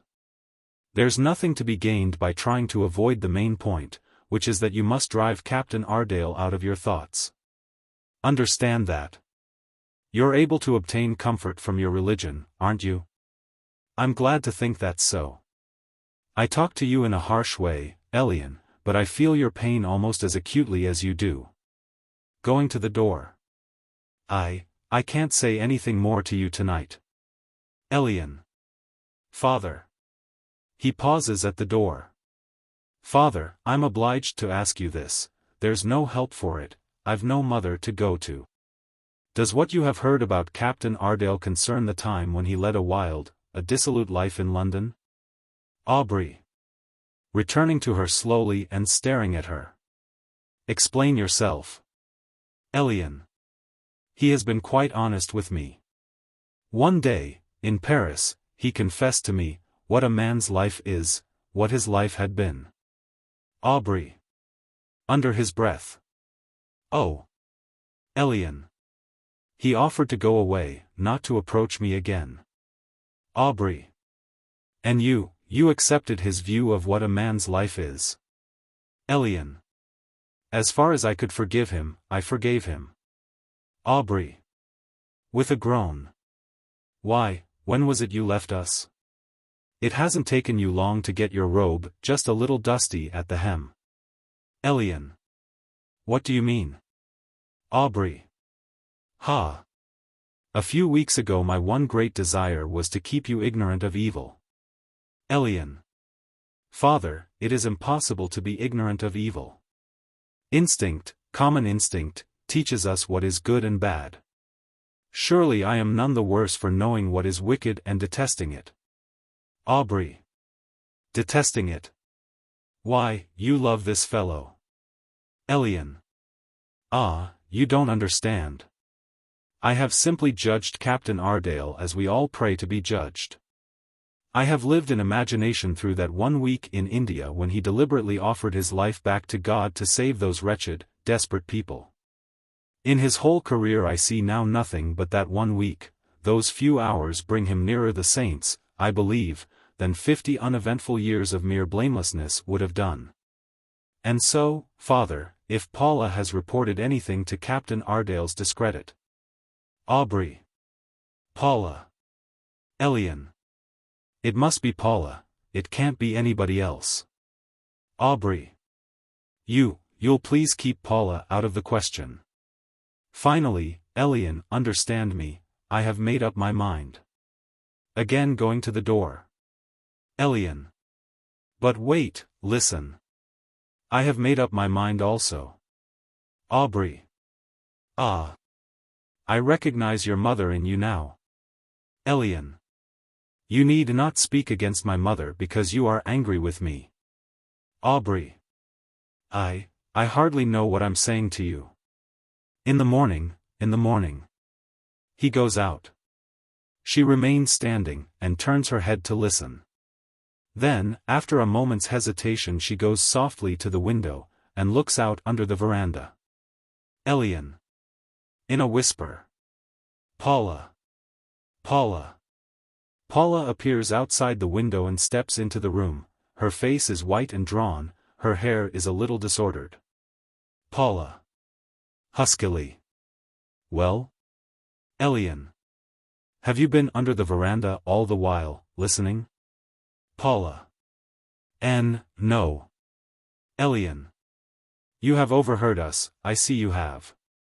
And it is you who have been speaking to my father against Captain Ardale. Isn't it? Paula, why don't you own it or deny it? Paula. Oh, I don't mind owning it, why should I? Elian. Ah. You seem to have been very, very eager to tell your tale. Paula.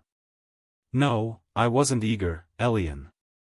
I'd have given something not to have had to do it. I wasn't eager. Elian. Not. Oh, I think you might safely have spared us all for a little while. Paula. But, Elian, you forget I am your stepmother. It was my duty, to tell your father what I knew. Elian. What you knew? Why, after all, what can you know? You can only speak from gossip, report, hearsay. How is it possible that you... She stops abruptly. The two women stand staring at each other for a moment, then Elian backs away from Paula slowly. Paula. Paula. What's the matter? Elian.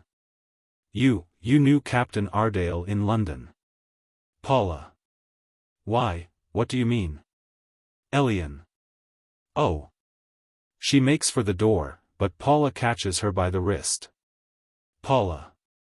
You shall tell me what you mean. Elian. Ah. Suddenly looking fixedly in Paula's face. You know what I mean. Paula. You accuse me. Elian.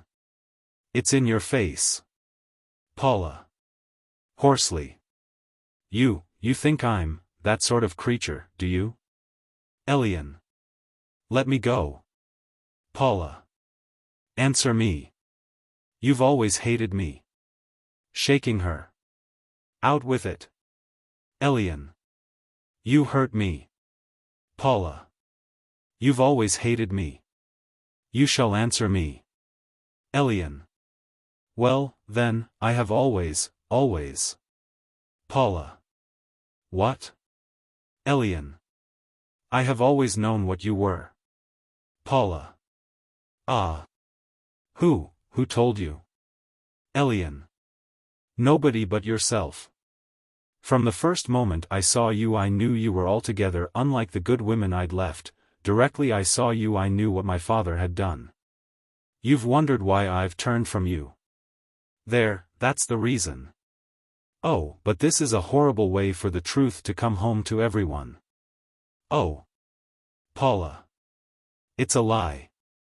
It's all a lie. Forcing Elian down upon her knees. You shall beg my pardon for it. Elian utters a loud shriek of terror.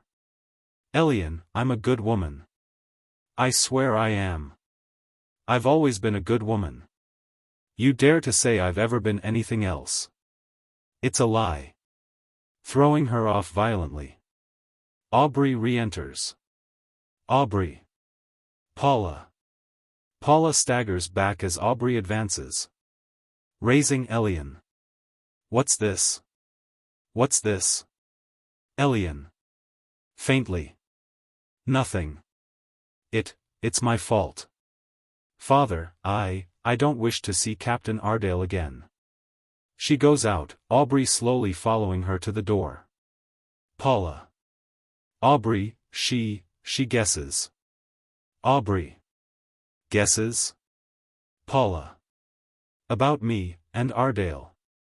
Aubrey. About you, and Ardale? Paula.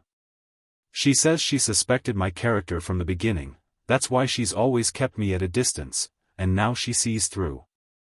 She falters. He helps her to the ottoman, where she sits. Aubrey. Bending over her. Paula, you must have said something, admitted something. Paula. I don't think so. It's in my face. Aubrey. What?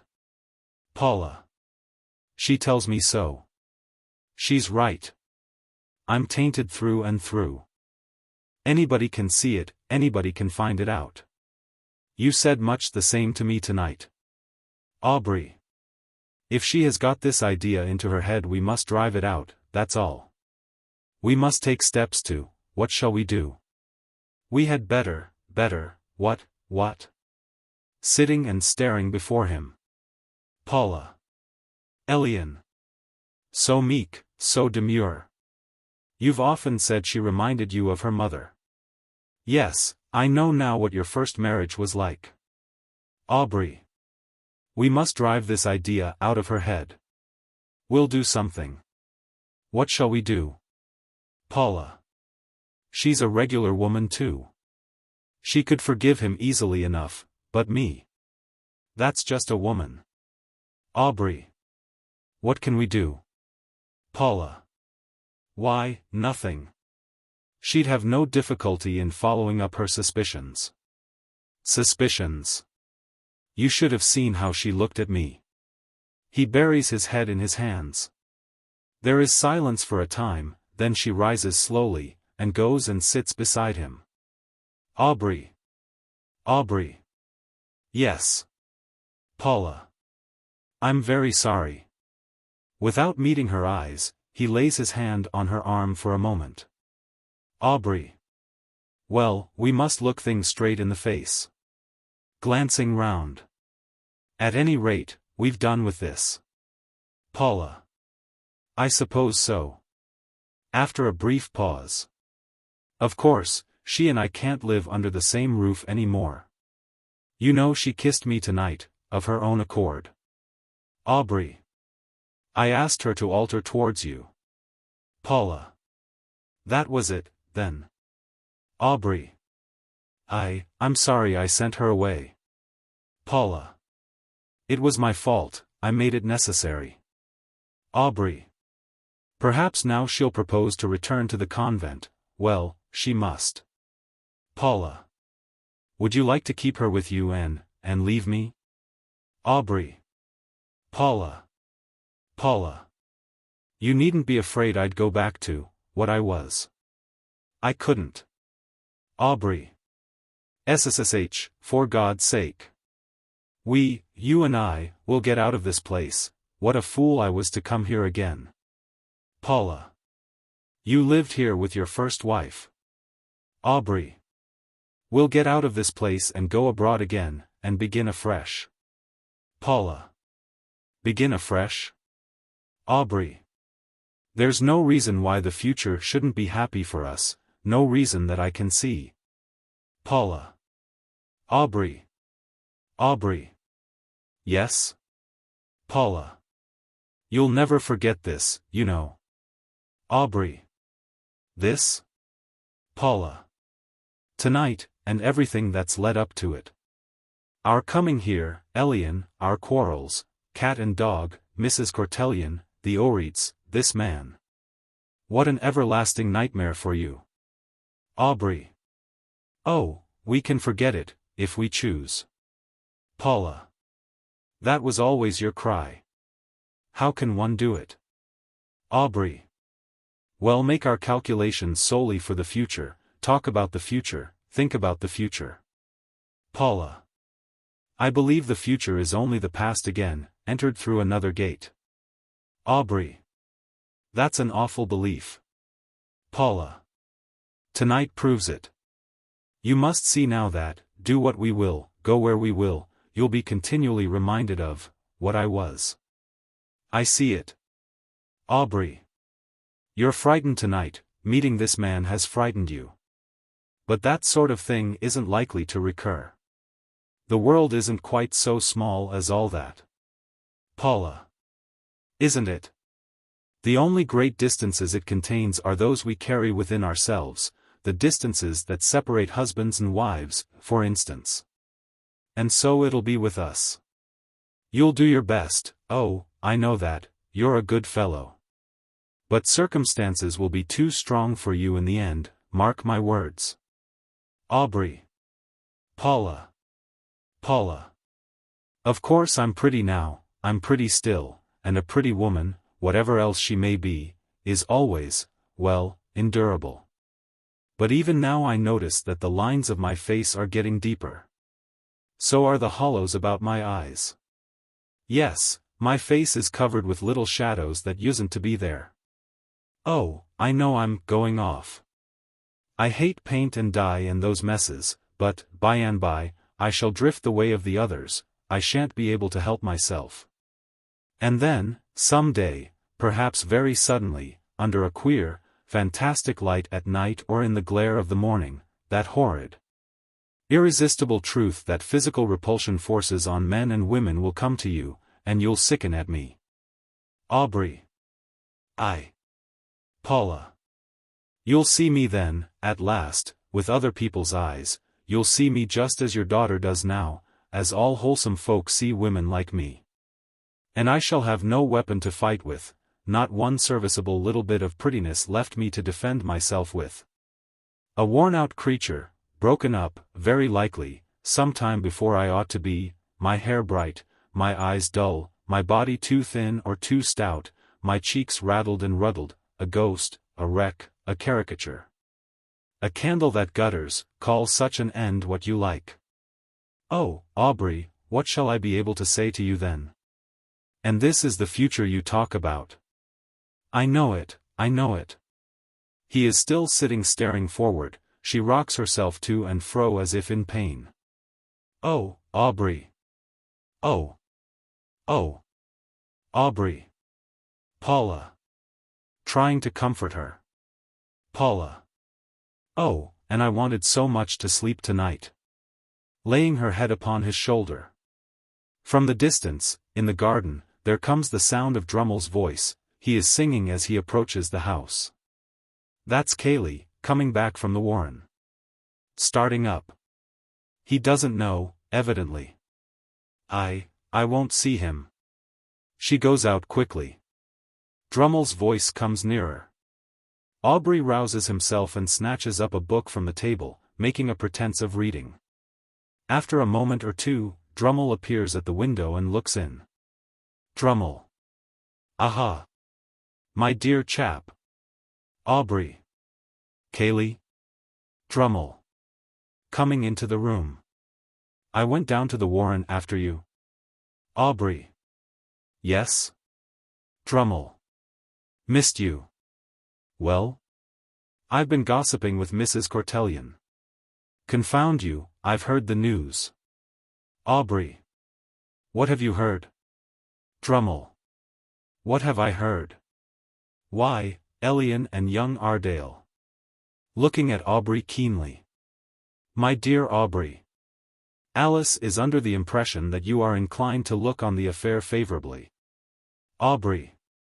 Rising and advancing to Drummel. You've not met Captain Ardale? Drummel. No. Why do you ask? By the by, I don't know that I need tell you, but it's rather strange. He's not at the Warren tonight. Aubrey. No? Drummel. He left the house half an hour ago, to stroll about the lanes. Just now a note came from him, a scribble in pencil, simply telling Alice that she would receive a letter from him tomorrow. What's the matter? There's nothing very wrong, is there? My dear chap, pray forgive me if I'm asking too much. Aubrey. Cayley, you urged me to send her away. Drummel. Elian. Yes, yes. But, by all accounts this is quite an eligible young fellow. Alice has been giving me the history. Aubrey. Curse him. Hurling his book to the floor. Curse him. Yes, I do curse him and his class. Perhaps I curse myself too in doing it. He has only led a man's life, just as how many of us, have done.